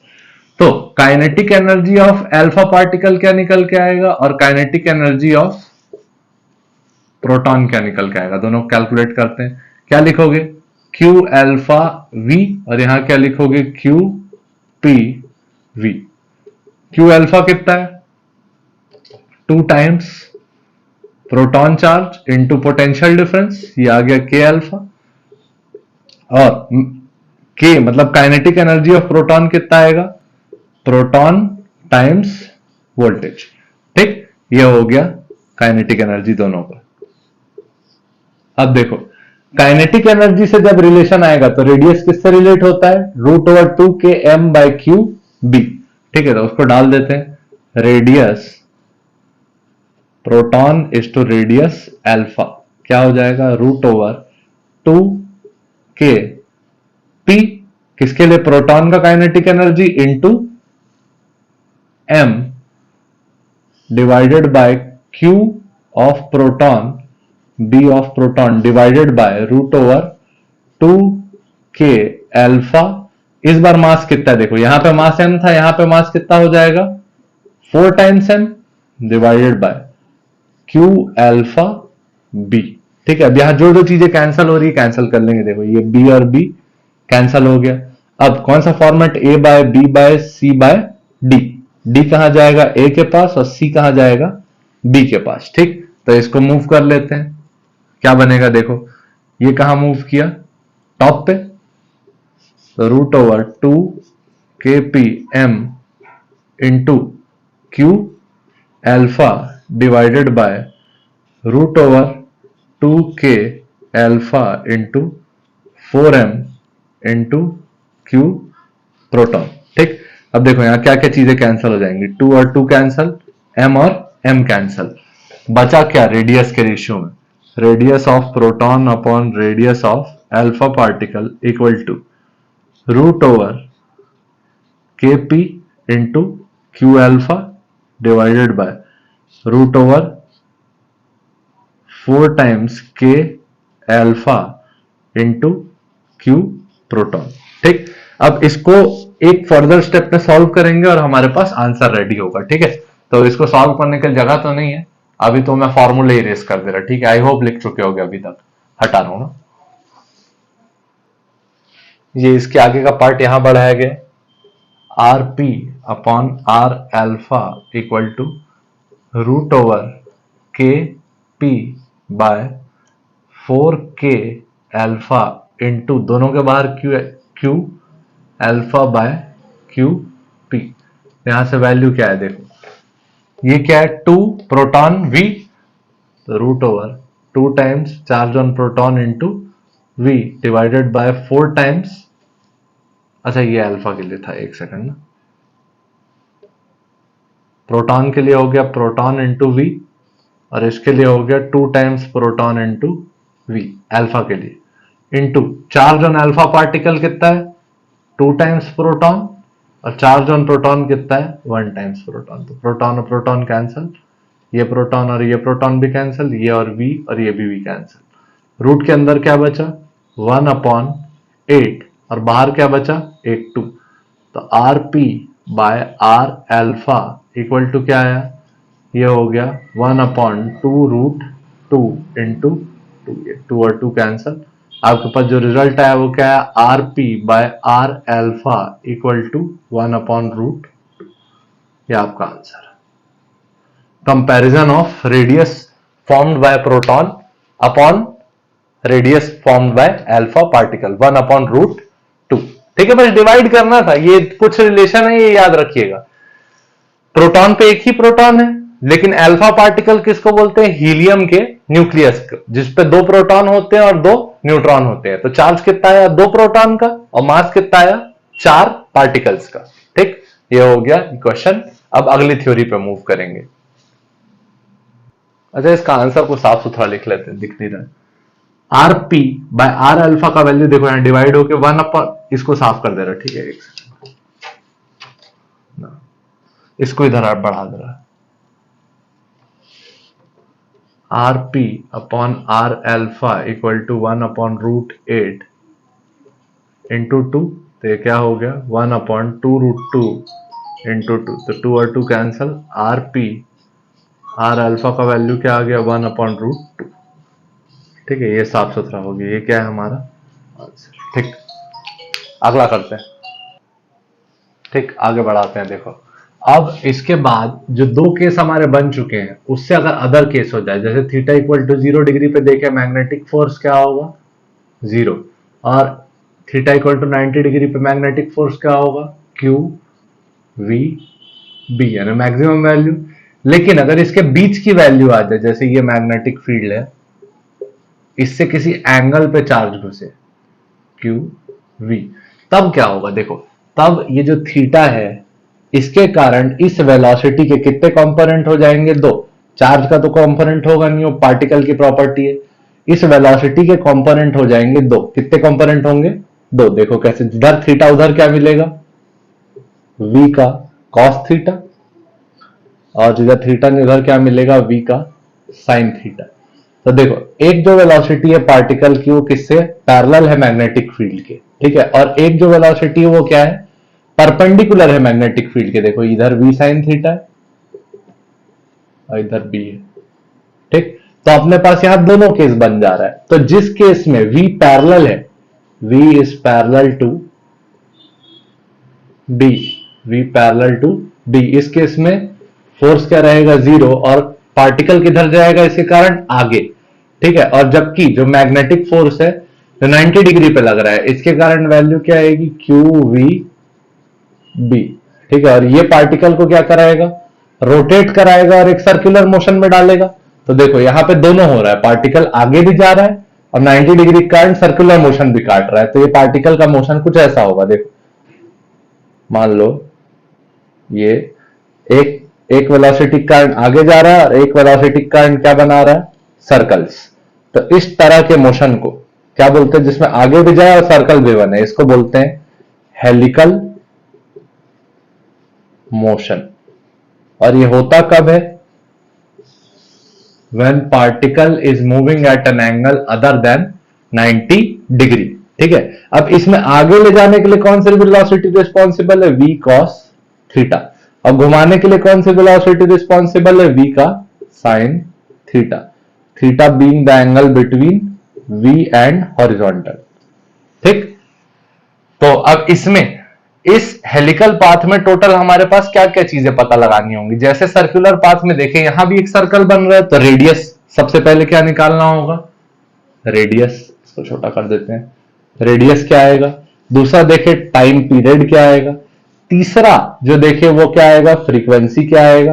और चौथा यहां एक नई क्वांटिटी ऐड होगी जिसको बोलते हो आप पिच। ठीक है, तो देखो सबसे पहले रेडियस, अभी अभी बोले कि जो घुमाने वाला फोर्स है वो कौन सा है V sin थीटा, घुमाने वाली वेलोसिटी। तो यहां पे जो आपके पास रेडियस आएगा वो क्या आएगा mv by QB। लेकिन v कौन सा रहेगा, v का साइन थीटा, क्योंकि यही वेलोसिटी है जो परपेंडिकुलर है किसके, मैग्नेटिक फील्ड के। तो या तो इसको v परपेंडिकुलर लिख लो, या तो इसको लिख सकते हो mv sine theta by Q b. ठीक, ये फर्स्ट हो गया। अपन देखे तो टाइम पीरियड का कोई डिपेंडेंसी ही नहीं होता किस पे, वेलोसिटी पे, तो यहां कोई फर्क ही नहीं पड़ेगा। यहां पे टाइम पीरियड क्या आएगा, 2 m by Q b, same 2 m by Q b. ठीक, फ्रीक्वेंसी इसका रिवर्स हो जाएगा तो क्या हो जाएगा, क्यू बी अपॉन 2 m। ठीक, फ्रीक्वेंसी का रिवर्स, टाइम पीरियड का रिवर्स क्या हो गया, फ्रीक्वेंसी। ठीक, इसके बाद पिच, ये होता क्या है हमारे पास जब हेलिकल मोशन हो रहा है तब पिच होता है horizontal distance covered by particle in one time period. एक टाइम पीरियड में हॉरिजॉन्टली कितना डिस्टेंस कवर हो रहा है, इसी को क्या बोला जाता है, पिच। पिच ऑफ अ, किसका pitch, pitch of a helix.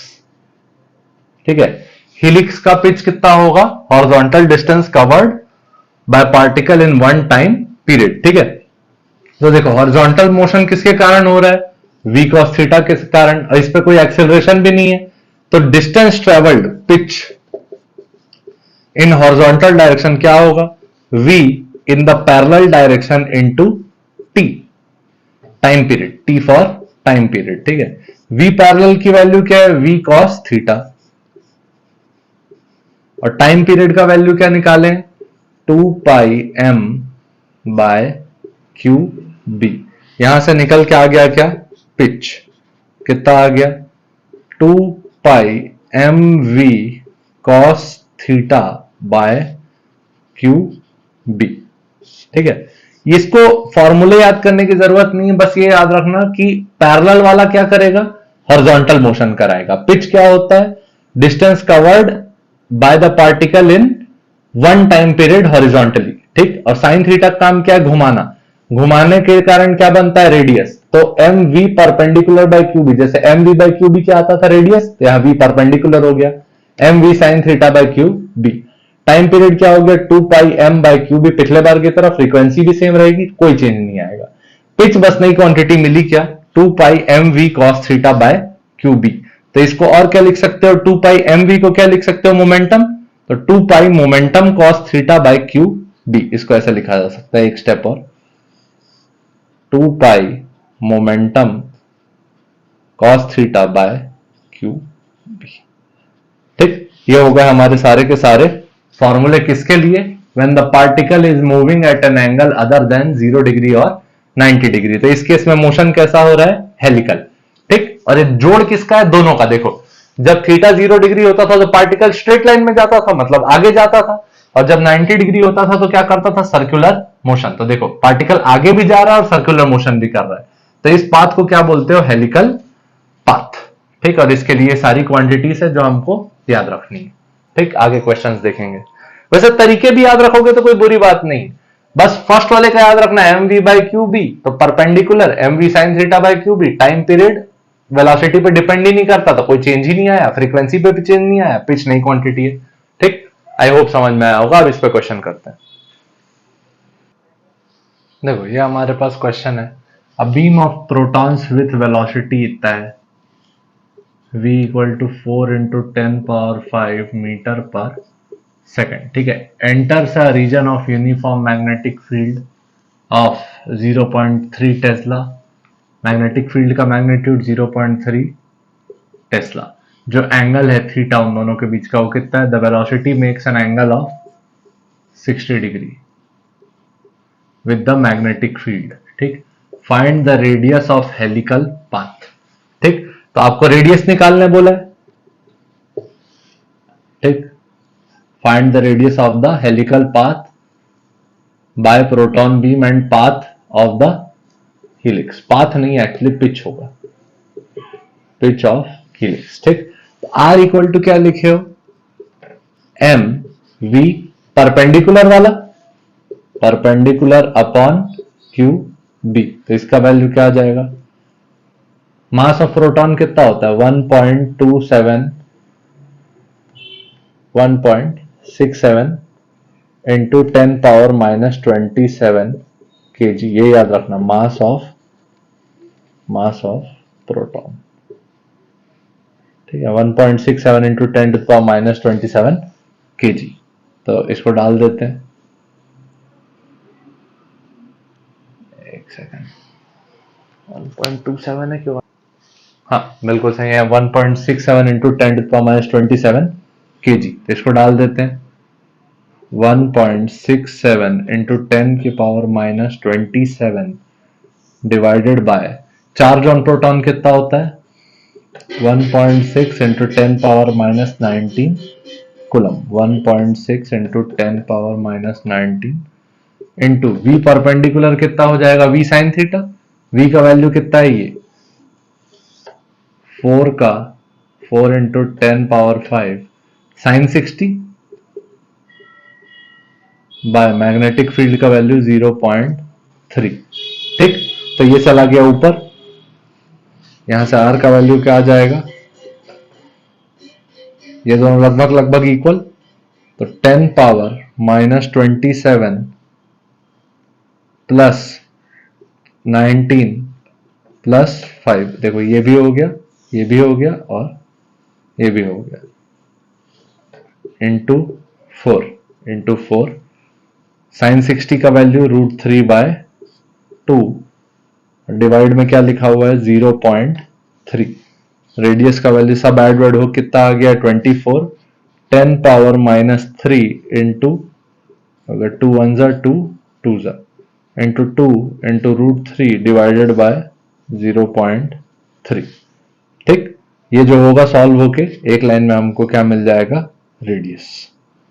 इसको 3/10 लिख लेते हैं, 3/10, तो ये 10 ऊपर, ये 3 क्या लिख सकते हो? √3 इंटू √3, 10⁻³ और एक 10 ऐड हो गया, -3 + 1 इंटू 2 √3 अपॉन √3 इंटू √3, ये कैंसल, आपके पास फाइनल क्या बचा?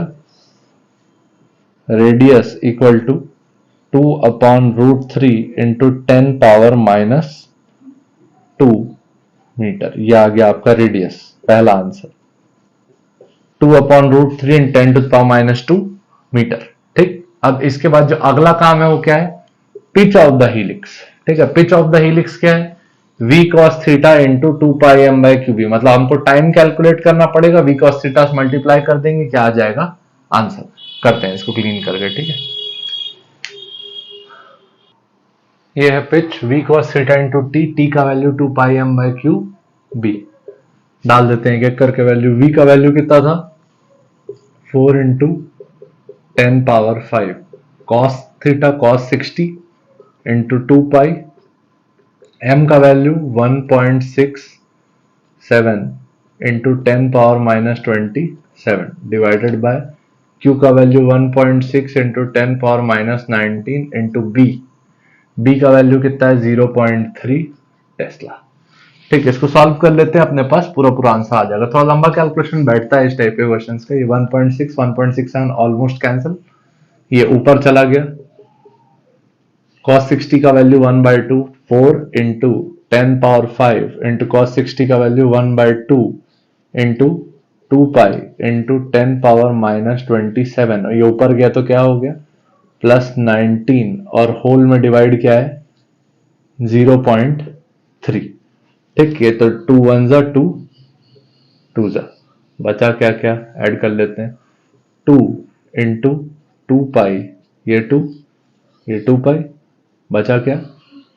10⁻⁻8 प्लस 5, हो गया सारे टर्म्स, ये भी हो गया, ये भी हो गया, डिवाइडेड बाय 0.3, ये कितना आ गया? 2 इंटू 2π इंटू 10⁻⁻3 डिवाइडेड बाय 0.3, ठीक है। ये हो गया किसका वैल्यू? आपके पिच का। इसका वैल्यू आ जाएगा कितना, लगभग लगभग कैलकुलेट करते हैं। ये हो गया 4 इंटू 3.14 डिवाइडेड बाय, इसको नीचे ले आते हैं तो हो जाएगा 0.3 इंटू 10 पावर 3, ये हो गया 12.56 डिवाइडेड बाय 3 इंटू 10 पावर 2। ठीक है, ये 3 के टेबल में कितने बार में चला गया, 4.5 है, 56, तो ये कितने बार में जाएगा, 4.18 और डिवाइडेड बाय 10 पावर 2। एक लाइन और लिखना पड़ेगा फिर आंसर आ जाएगा, 2 डेसिमल और लग जाएगा तो 0.04 मीटर। ठीक, इसको एक स्टेप और लिख लेते हैं, 4.18 डिवाइडेड बाय 10 पावर 2, तो ये हो गया 4.18 डिवाइडेड बाय 100, तो पिच का वैल्यू आ गया कितना, 0.04 मीटर। मतलब in one time period the charge moves 0.04 metre forward, आगे कितना जाता है, 0.04 मीटर। ठीक, ये आंसर नंबर 1 था रेडियस, आंसर नंबर 2 था पिच। आर का वैल्यू साफ सुथरा लिख लेते हैं, 2/√3 इंटू 10 पावर -2 मीटर। ठीक, अगला पे चलते हैं। अगला अब हमारे पास क्या रहेगा, एक क्वेश्चन और देखेंगे फिर टॉपिक चेंज करेंगे। ये हमारे पास अगला क्वेश्चन है, फिर से वही क्वेश्चन है, बीम ऑफ प्रोटॉन्स, चार्ज कितना है 1.6 10 पावर -19, एम कितना है 1.6 10 पावर -27, वी कितना है 6 इंटू 10 पावर 5, डी कितना है 0.4 टेस्ला, थीटा एंगल का वैल्यू कितना है 37 डिग्री, और आर और पिच आपको पता करना है। फॉर्मूला क्या क्या रहेगा याद रखिएगा, जब भी एंगल आया तो आर का वैल्यू एम वी परपेंडिकुलर या फिर m we sine theta by क्या रहेगा, क्यू बी। ठीक है, और जो पिच है, पिच का फॉर्मूला क्या रहेगा, v parallel times time period. v पैरेलल का वैल्यू v cos थीटा और टाइम का value 2πm by Q b. ठीक है, पहले इसको लगाएंगे फिर इसको लगा लेंगे। ठीक है, r का वैल्यू क्या है देख लेते हैं, r equal to 2 into pi, sorry r equal to m into v by Q b sine theta. m का वैल्यू 1.6 इंटू 10 पावर -27, v का value 6 into 10 power 5 sine 37 by q का value 1.6 into 10 power -19 into b का value 0.4 tesla. ठीक है, ये हो गया हमारे पास पूरा रिजल्ट, 1.6 कैंसिल, 10 पावर -19 ऊपर तो 10 power -27 plus 19 plus 5 into 6 into sine 37 का वैल्यू 3/5 डिवाइडेड बाय 0.4। ठीक है, तो ये कितना हो गया, 10 power -27 plus 24 divided by 0.4 into 6 into 3/5, 10 power -3 into 18/5 0.4। ठीक, ये हो गया। तो हमारे पास ये वैल्यू कितनी आ गई, इसको पहले सॉल्व कर लेते हैं, 10 पावर -3 अपॉन 4/10 इंटू 18/5, ये 10 ऊपर, 10 पावर -2 इंटू 18/4 इंटू 5, ये हो गया, 2 बार में इधर कटा, ये बढ़ गया 9, ये हो गया 10 power -2 into 9 upon 10। Final value ये 10 के पावर में एक और माइनस चला गया, 9 इंटू 10 पावर -3 मीटर। यह आ गया आपका क्या, रेडियस। ठीक, ये हमारा पहला क्वेश्चन सॉल्व हो गया रेडियस के लिए। कितना आ गया? 9 × 10⁻³ मीटर। ठीक, इसको सॉल्व करो, नोट बनाओ। अगला देखते हैं पिच। पिच निकाल के देते हैं, फिर आज का काम समाप्त। ठीक है, इसका थोड़ा सा काम बचा है। एक पढ़ेंगे लॉरेंस फोर्स, उसका साइक्लोट्रॉन, ये पूरा force on a moving charge complete हो जाएगा। ठीक है, पिच निकालते हैं। पिच के लिए हमको क्या लिखना है? v क्रॉस थीटा इंटू 2πm/क्यू बी। v का value 6 × 10⁵ cos 37 into 2 into pi into m का value 1.6 into 10⁻27 divided by q का वैल्यू 1.6 इंटू 10⁻19 इंटू b का वैल्यू 0.4। 1.6 कैंसल, ये फिर ऊपर चला गया, ये और ये ऐड हो जाएंगे। क्या क्या बचेगा? 6 बचा। cos 37 का वैल्यू हो गया 4/5 इंटू 2 इंटू पाई इंटू 10 की पावर सारी एक साथ कर लेते हैं, -27 + 19 + 5 डिवाइडेड बाय 0.4। ठीक है, बढ़िया। इसको एक स्टेप और लगेगा, सॉल्व करते हैं, काम खत्म। ठीक, ये हो गया। ऐड कर लेते हैं पहले पावर। 10⁻27 + 24 डिवाइडेड बाय 0.4 इंटू, ये देखो, ये 0.4, ये 1 बार में, ये 10 बार में। ठीक है, तो ये 6 2 12 डिवाइडेड बाय 5 इंटू 10, ये 0.4 कैंसल हो गया। आपके पास फाइनल क्या क्या बचा? 12/5 इंटू 10⁻³ ये हो गया इंटू 10, ये हो गया 1, ये हो गया 2.4 इंटू 10⁻³ + 1, वैल्यू कितनी आ गई? 2.4 इंटू 10⁻²। और ये हमारे पास पिच है,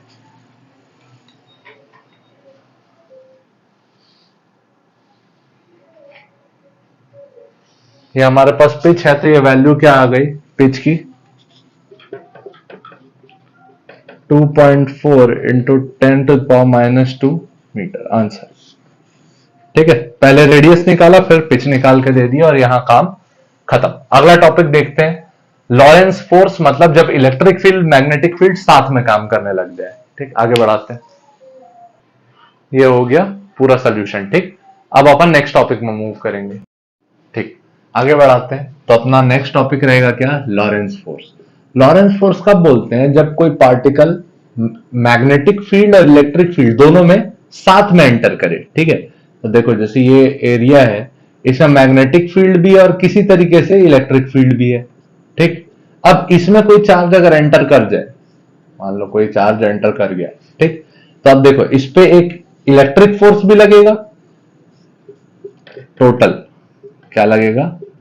F इलेक्ट्रिक, और साथ में क्या लगेगा? एक मैग्नेटिक फोर्स भी लगेगा, क्योंकि Q किसके साथ एंगल बना रहा है? मैग्नेटिक फील्ड के साथ, v वेलोसिटी से जा रहा है मान लो। ठीक है, तो क्या लगेगा? F magnetic. मतलब कि जब F टोटल की बात करेंगे, in a region where both electric and magnetic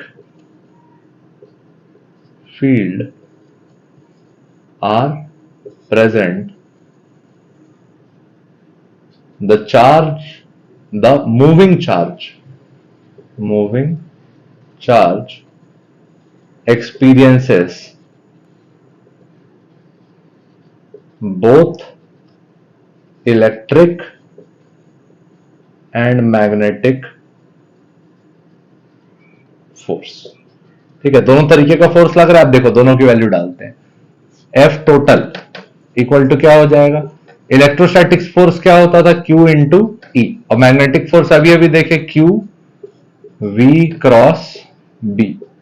ठीक है, तो देखो यहां से Q कॉमन हो गया, वैल्यू क्या आ गया, Q E electric field plus V cross B। ठीक है, ये आता है F टोटल। ठीक,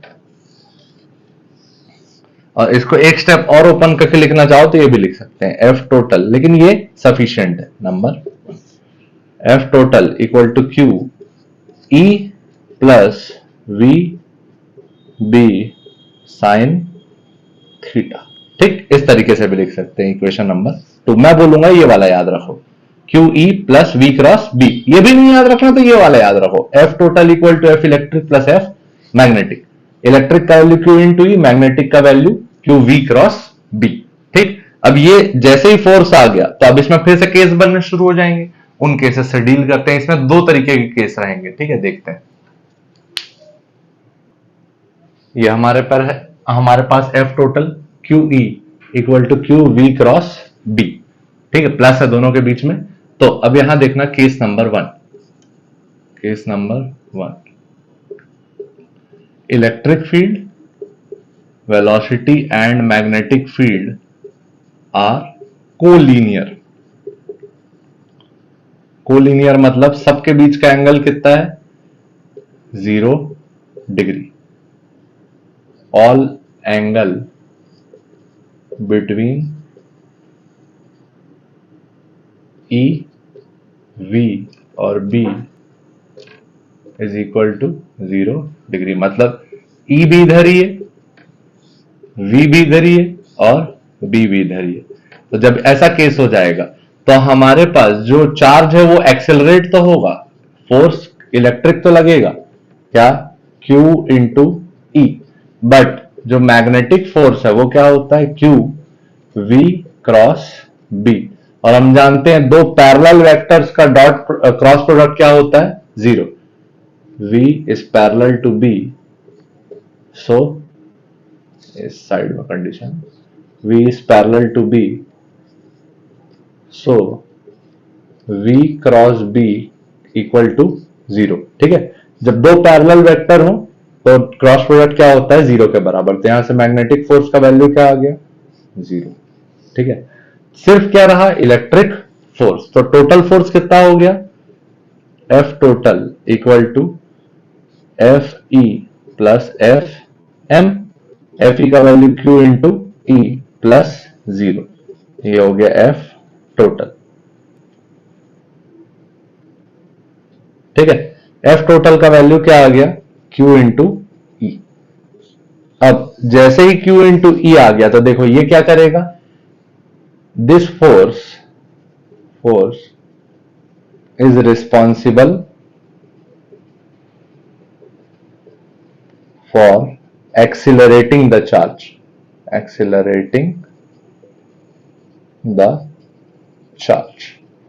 इलेक्ट्रिक फील्ड रहेगा तो क्या करेगा, जो चार्ज है उसकी स्पीड को बढ़ाएगा, स्पीड वेलोसिटी को। ठीक है, और सेम डायरेक्शन में बढ़ाएगा अगर पॉजिटिव चार्ज है, नेगेटिव डायरेक्शन में बढ़ाएगा अगर नेगेटिव चार्ज है। ठीक है, ये हो गया F total equal to Q into E. किस केस में, जब ई, वी और बी तीनों क्या है, कोलीनियर। ठीक, केस नंबर 1, इसमें क्या होगा, द चार्ज विल एक्सेलरेट। क्या होगा, द मोशन ऑफ द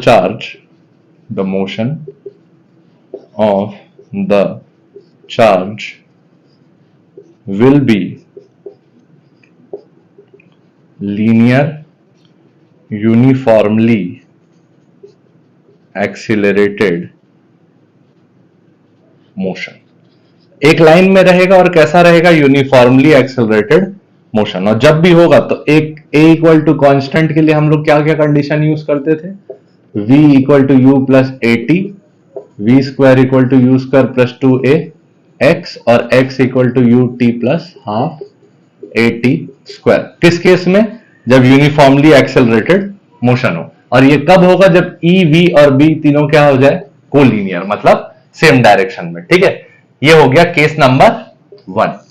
ठीक, अब केस नंबर क्या देखेंगे, 2। फिर से एक बार रिवाइज कर लेते हैं। इलेक्ट्रिक फोर्स क्या हो जाएगा, Q into e, magnetic force 0। क्यों, क्योंकि V और B क्या है, पैरेलल। तो जो टोटल फोर्स है वो किसके बराबर है, Q इंटू ई के। अब ये फोर्स सिर्फ क्या करेगा, चार्ज को एक्सेलरेट कराएगा। ठीक, ये बात हो गई सेट। ठीक, आगे बढ़ाते हैं case number 2।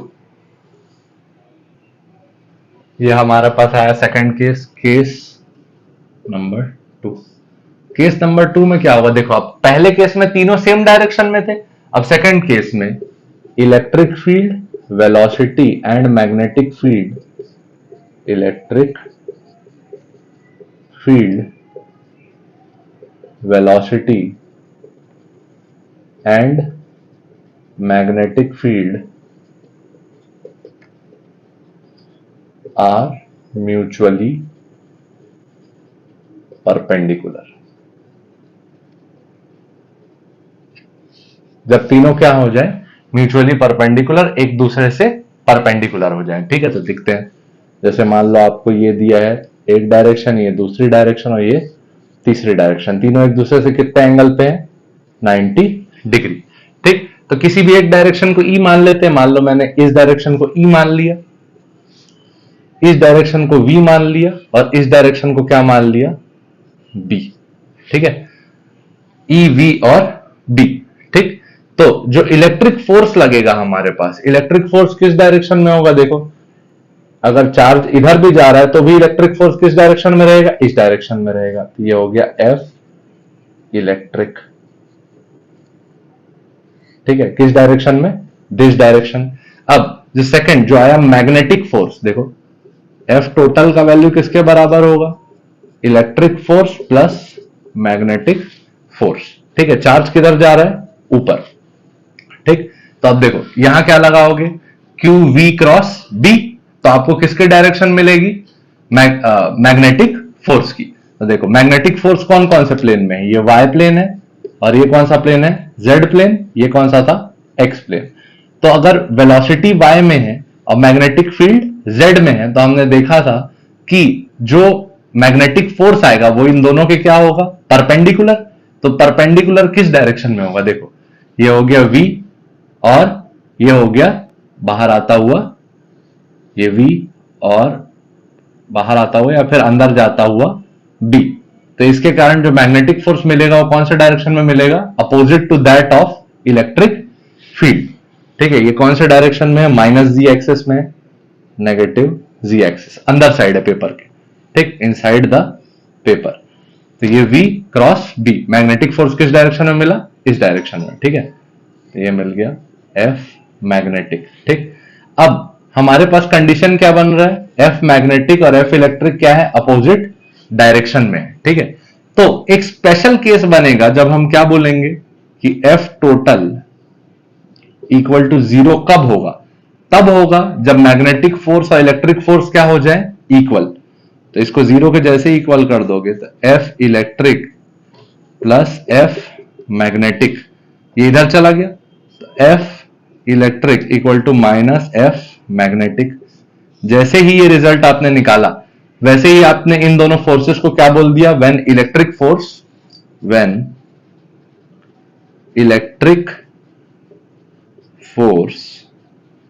Is equal to magnetic force, जब दोनों क्या हो जाए, बराबर। और उसका फंडामेंटल कंडीशन क्या है, क्या, E electric field, V velocity और B मैग्नेटिक फील्ड, ये तीनों क्या है, mutually perpendicular, that means 90 degree to each other. ठीक है, अब जैसे ही आप कंडीशन लगा देंगे तो इलेक्ट्रिक फील्ड की वैल्यू क्या लिखते हो, F electric equal to Q into E, और F मैग्नेटिक की वैल्यू लिखते हो क्या, Q V क्रॉस B लिखते हो। तो अब इसको लगा दिए, क्या इक्वल कर दिए, इक्वल जैसे ही कर दिए तो आपको क्या मिल गया, QE is equal to Q V cross B, यहां से Q और Q कैंसल हो गया, आपको क्या मिल गया, E divided by B, E divided by B equal to क्या आया, V। Electric field by magnetic field is equal to velocity of the charge. कब, जब हमारे पास दोनों फोर्स क्या हो, इक्वल। ठीक है, ये कंडीशन बनेगी, electric field by magnetic field is equal to velocity of the charge. ये हमारा क्या है, फाइनल रिजल्ट। किस चीज के लिए, जब EVB परपेंडिकुलर हो और मैग्नेटिक फोर्स और इलेक्ट्रिक फोर्स एक दूसरे से कौन से डायरेक्शन में हो, इक्वल एंड अपोजिट, ठीक है। तो आपको क्या मिलेगा, E by b equal to v. अब देखो यहां पे एक कंडीशन बन रहा है क्या, कि नेट फोर्स क्या है, जीरो। एफ नेट जो है वो किसके बराबर है, जीरो के। अगर नेट फोर्स जीरो है तो एक्सेलरेशन भी कितना होगा, इक्वल टू जीरो। एक्सेलरेशन भी अगर जीरो हो गया तो याद करो कंडीशन कौन सी बनी, एक्सेलरेशन जीरो होता है किसके लिए, यूनिफॉर्म मोशन के लिए, ठीक है। जब यूनिफॉर्म मोशन होता है तो एक्सेलरेशन जीरो होता है। एक्सेलरेशन जीरो के लिए फोर्स किसके बराबर है, नेट जीरो के। और इस केस में electric force is negative and equal to magnetic force. और ये कब कंडीशन बनेगी, जब इलेक्ट्रिक फील्ड और मैग्नेटिक फील्ड का जो रेशियो हो किसके बराबर हो, वी के, ठीक है। अब इसका जो फाइनल रिजल्ट है वो हमारे बड़े काम आता है, तो उसको लिख लेंगे, ठीक है। अभी देखो कहां से लिखना है, पहले यहां से यहां तक नोट कर ली, फिर ये पार्ट को नोट कर ली, फिर ये पार्ट को नोट कर ली, यहां से गए यहां तक, लास्ट में ये पार्ट, ठीक है। ये लिखने का तरीका रहेगा। आगे बढ़ाते हैं। मैं ये बोलूंगा आप लोग साथ में ही नोट करते चलिए, चला कीजिए, क्योंकि दिक्कत होती है फिर बाद में, ठीक है। आप लोग को ही देखो फिर से बता रहे हैं, ये नंबर 1 कहां तक, यहां तक। ये पार्ट नंबर 2 कहां तक, ये यहां तक। और ये लास्ट क्या है, नंबर 3, ठीक। आगे बढ़ाते हैं। इसके जो रिजल्ट है, रिजल्ट ज्यादा इंपॉर्टेंट है तो रिजल्ट पे फोकस करेंगे। रिजल्ट क्या था इसका, केस 2 का, केस 2 का रिजल्ट, रिजल्ट ये था, for a particle to undergo uniform motion while passing through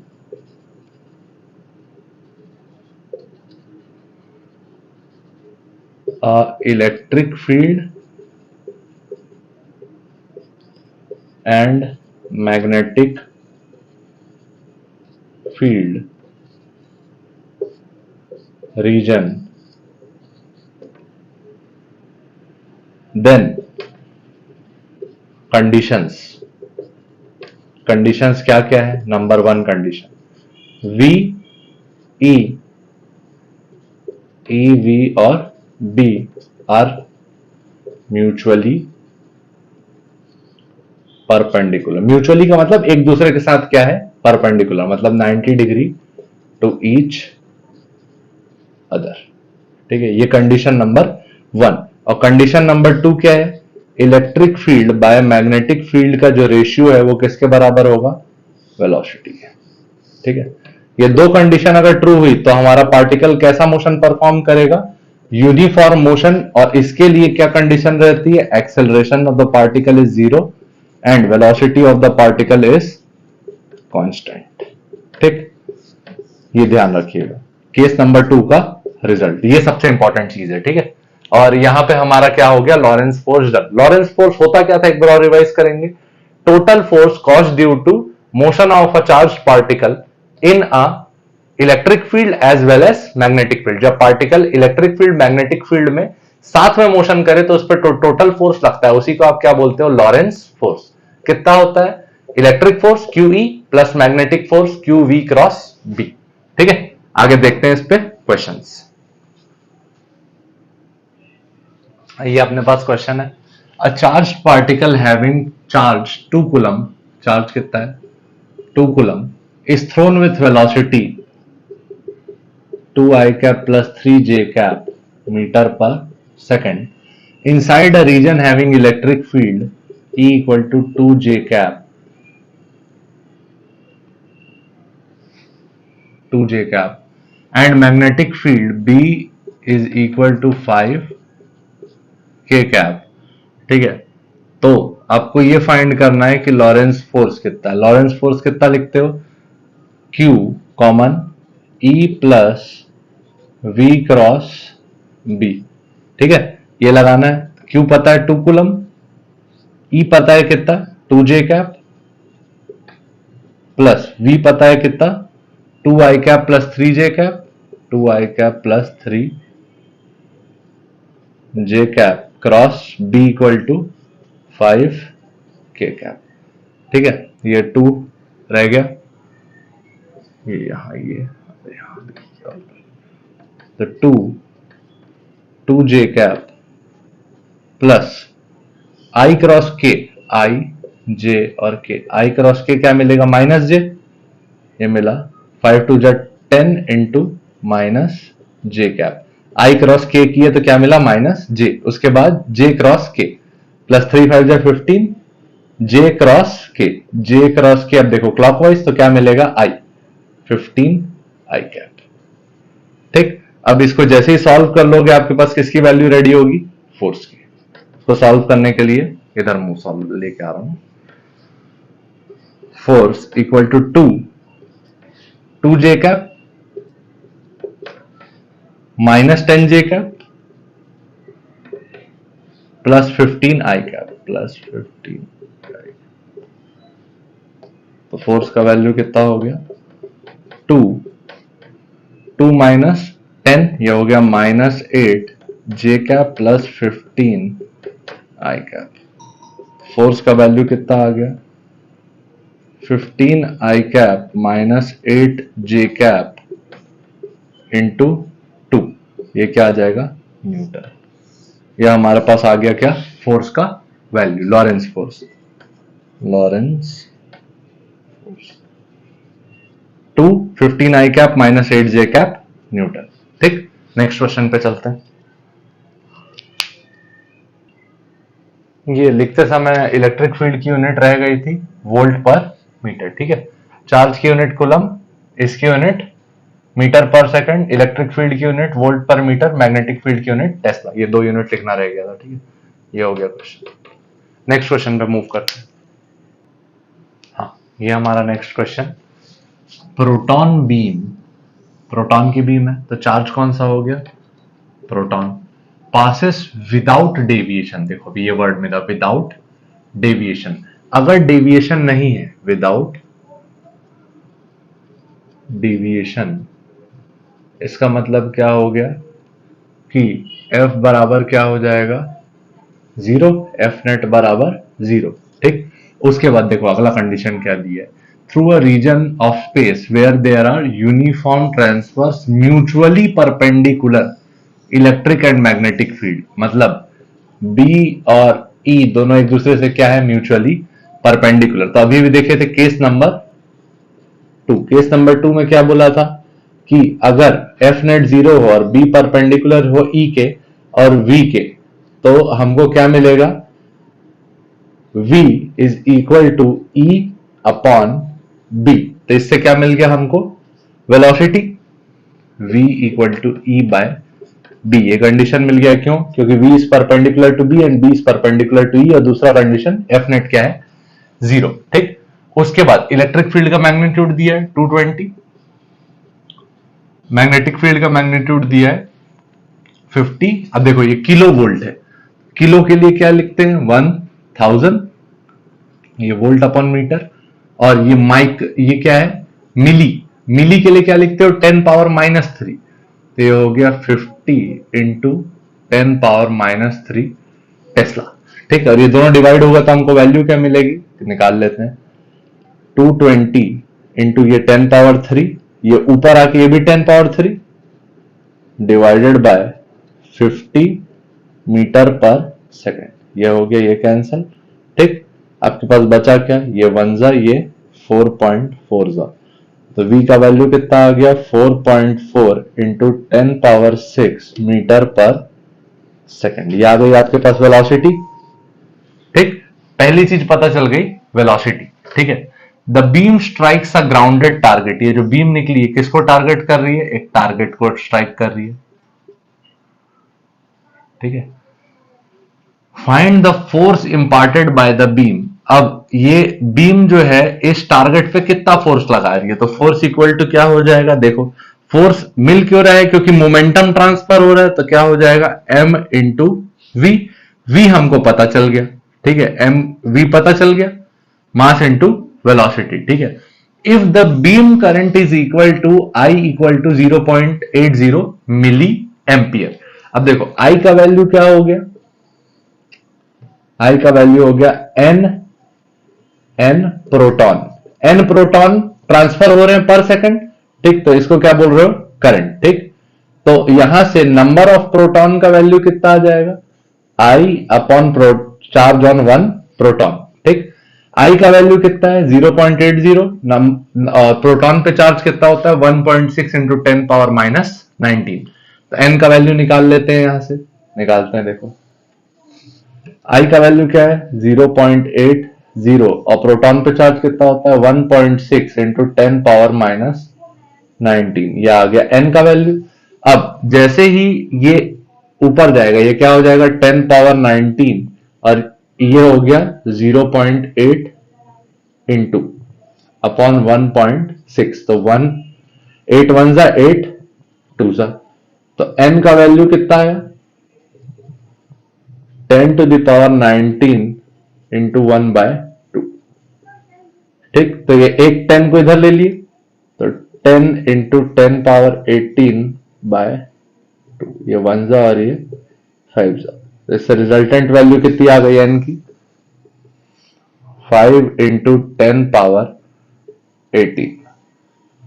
इतने प्रोटॉन हमने स्ट्राइक किए, कहां पे, टारगेट पे, ठीक। ये हमारे पास क्या कैलकुलेशन था, नंबर ऑफ प्रोटॉन का, ठीक है। अब जितना भी प्रोटॉन ट्रांसफर हुआ है उसके कारण जो मोमेंटम ट्रांसफर हुआ उसी को क्या बोल रहे हो, फोर्स, ठीक है। m टोटल मास कितना हो जाएगा n into mass of one proton into velocity. n का वैल्यू कितना है 5 into 10 power 18, 5 into 10 power 18 into mass of one proton. Mass of one proton कितना होता है 1.6 इंटू 10 पावर माइनस 27, और v का वैल्यू कितना निकाले अभी 4.4 इंटू 10 पावर 6। जैसे ही इसको सॉल्व कर देंगे हमारे पास हमारा आंसर रेडी होगा, ठीक है। इसको निकाल लेते हैं, वैल्यू कितनी आएगी, इसको रब कर दे रहा, इसको यहां लिख दे रहा, ठीक है। एक सेकंड,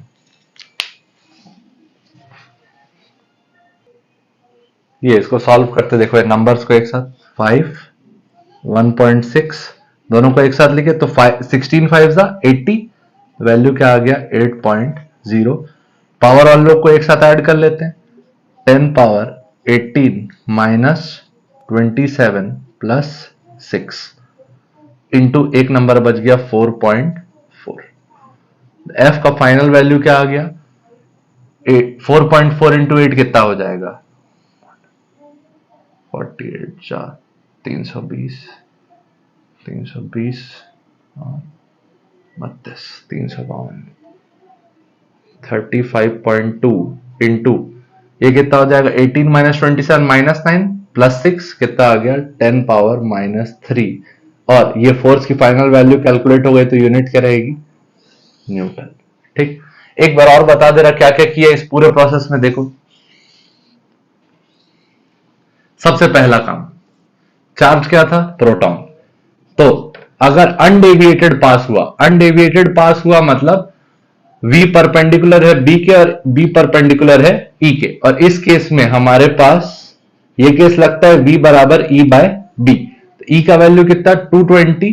अब देखो किलोवोल्ट था तो क्या लिखा 1000 वोल्ट बाय मीटर, और मैग्नेटिक फील्ड मिली टेस्ला था तो 10 पावर माइनस 3, ये ऊपर आया 10 पावर 3 क्या हो गया 10 पावर 6, ये दोनों डिवाइड हुए क्या आया 4.4। वेलोसिटी पता चल गई 4.4 इंटू 10 पावर 6 मीटर पर सेकंड। ये एक प्रोटॉन की वेलोसिटी है, ठीक, ये एक प्रोटॉन की वेलोसिटी है और हमारे पास एक पूरी बीम स्ट्राइक कर रही है, तो n into mass of one proton equal to total mass of the beam, और v वेलोसिटी कैलकुलेट कर चुके हैं। तो नंबर ऑफ इलेक्ट्रॉन अगर पता चल जाए, मास ऑफ प्रोटॉन एक fix quantity 1.6 into 10 power minus 27, ठीक।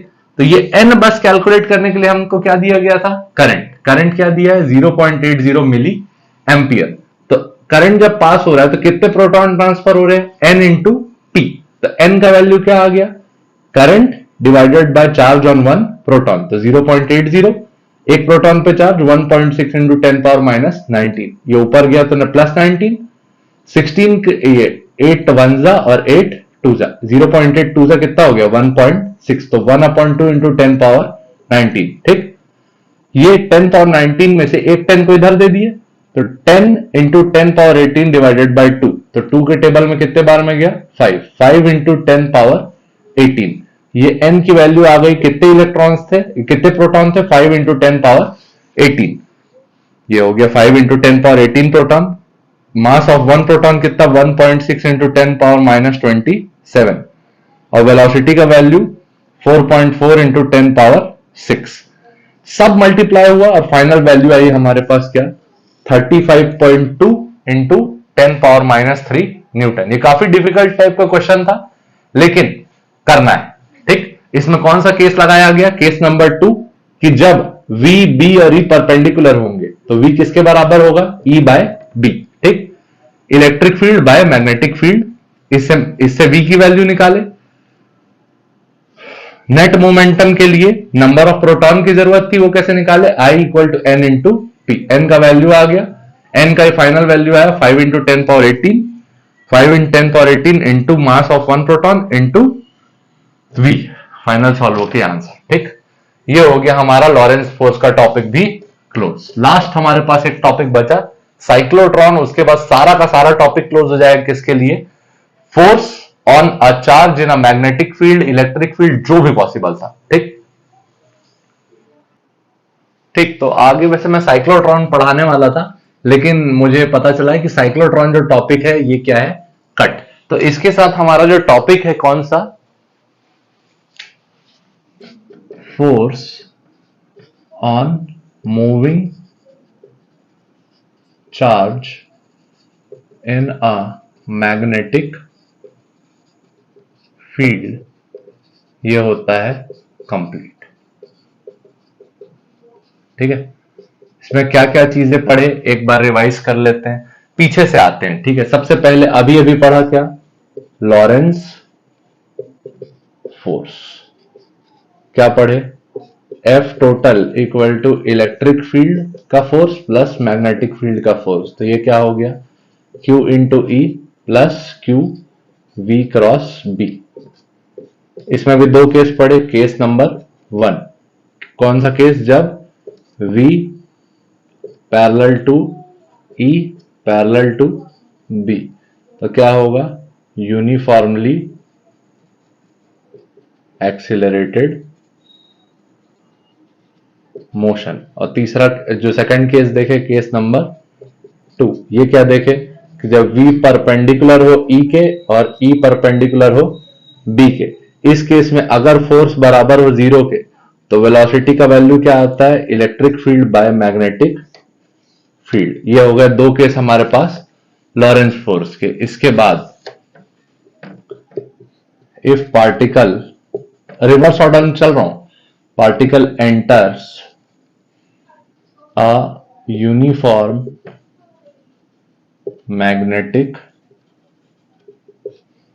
Field at an angle theta, अगर एंगल थीटा में घुसे तो थीटा, और थीटा क्या हो, नॉट 0 डिग्री और 90 डिग्री, अगर ये दोनों ना हो तब सबसे पहले क्या निकाले थे, रेडियस, क्या लिखते थे, m we perpendicular by Q B, तो इसी को लिखते थे m we sine theta by Q b, ठीक है। ये हो गया पहला रिलेशन। जो दूसरा रिलेशन था वो टाइम के लिए था, टाइम पीरियड क्या होता था, 2 pi M by Q B, इस पे कोई फर्क नहीं पड़ा था, ना ही फ्रीक्वेंसी पे कोई फर्क पड़ा था, फ्रीक्वेंसी क्या, Q B by 2 pi M. लेकिन हमको एक नई क्वांटिटी देखने को मिली थी जिसका नाम था पिच, वो क्या था, v पैरेलल इंटू टी, या फिर इसी क्या लिखते थे, v cos theta into T, या फिर इसी को फाइनल में क्या लिखे थे, v cos theta into time का वैल्यू क्या है, 2 pi M by Q, 2 pi M by Q b, ठीक है। ये हो गया जब एंगल हो नॉट 0 नॉट 90, ठीक। उसके बाद अगला case, when theta is equal to 90 degree, तब हमारे पास क्या होता था, और यहां मोशन कैसा था, ये वाले केस में हेलिकल मोशन। कैसा वाला था? ऐसे आगे जाता था स्प्रिंग जैसे। यहां क्या था? When theta equal to 90 degree कौन सा मोशन होगा? Circular motion. तो यहां क्या मिलता था? R equal to mv by Q B. Time क्या मिलता था? 2 pi m by Q b. Frequency क्या मिलता था? Q b upon 2 pi m।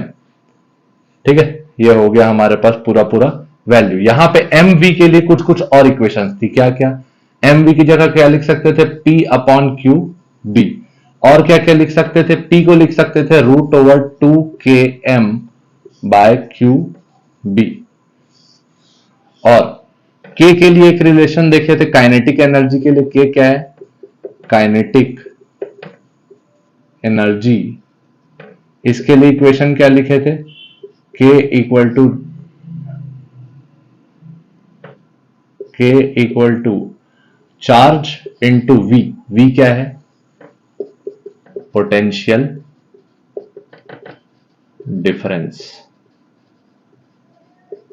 ठीक है, K equal to Q into V। Motion कैसा था? सर्कल। ठीक है, इसके बाद अगला जो केस था हमारे पास, अगला जो केस था वो क्या था? Theta equal to 0 degree. तो theta equal to 0 degree case में F बराबर क्या हो जाएगा? Q V cross B। तो F का वैल्यू क्या आ गया? Q V B sine theta का वैल्यू 0। तो फोर्स का वैल्यू क्या आ जाता था? 0। और जब फोर्स का वैल्यू 0 तो particle moves without deviation. Magnetic force का वैल्यू क्या है? 0। कब? जब थीटा इक्वल टू क्या हो जाए? 0 डिग्री। ठीक है, और इससे पहले शुरुआत कहां से किए थे? Force on a moving charge. F equal to क्या लिखते थे? Q V cross B। ठीक है, और ये जो फोर्स है इसका डायरेक्शन होता था, direction is perpendicular to V and B। मतलब वेलोसिटी और मैग्नेटिक फील्ड दोनों के परपेंडिकुलर होता है कौन? Force applied on a moving charge. ठीक है, और इसकी डायरेक्शन बताने के दो तरीके देखे थे। किसकी? मैग्नेटिक फोर्स की डायरेक्शन बताने के दो तरीके। नंबर 1, एक तो ये हो गया always perpendicular to V and B, दोनों के परपेंडिकुलर। तो इसके लिए क्या लिख सकते हो? Direction is mutually perpendicular to V and B। Direction बताने के लिए दो टूल सीखे थे। कौन कौन से? Fleming's left hand rule, Fleming's left hand rule, और सीखे थे राइट हैंड थंब रूल। ठीक है, ये टोटल हमको थ्योरी यूज करनी है किसके केस में? Force on moving charge in a uniform magnetic field. Uniform magnetic field. और अगर इलेक्ट्रिक फील्ड साथ में आ जाए तो कौन सा फोर्स लगेगा? Lawrence force. ये हमारी पूरी पूरी थ्योरी है जो हमने इस वीडियो में कवर की। ठीक, अगला जो टॉपिक रहेगा वो हमारे पास रहेगा फोर्स ऑन अ कंडक्टर, और वो हमारा क्या होगा लास्ट टॉपिक? उसके बाद मूविंग कॉइल गैल्वेनोमीटर। वहां पे magnetic effect of electric current समाप्त हो जाएगा। ठीक है, ठीक, थैंक यू।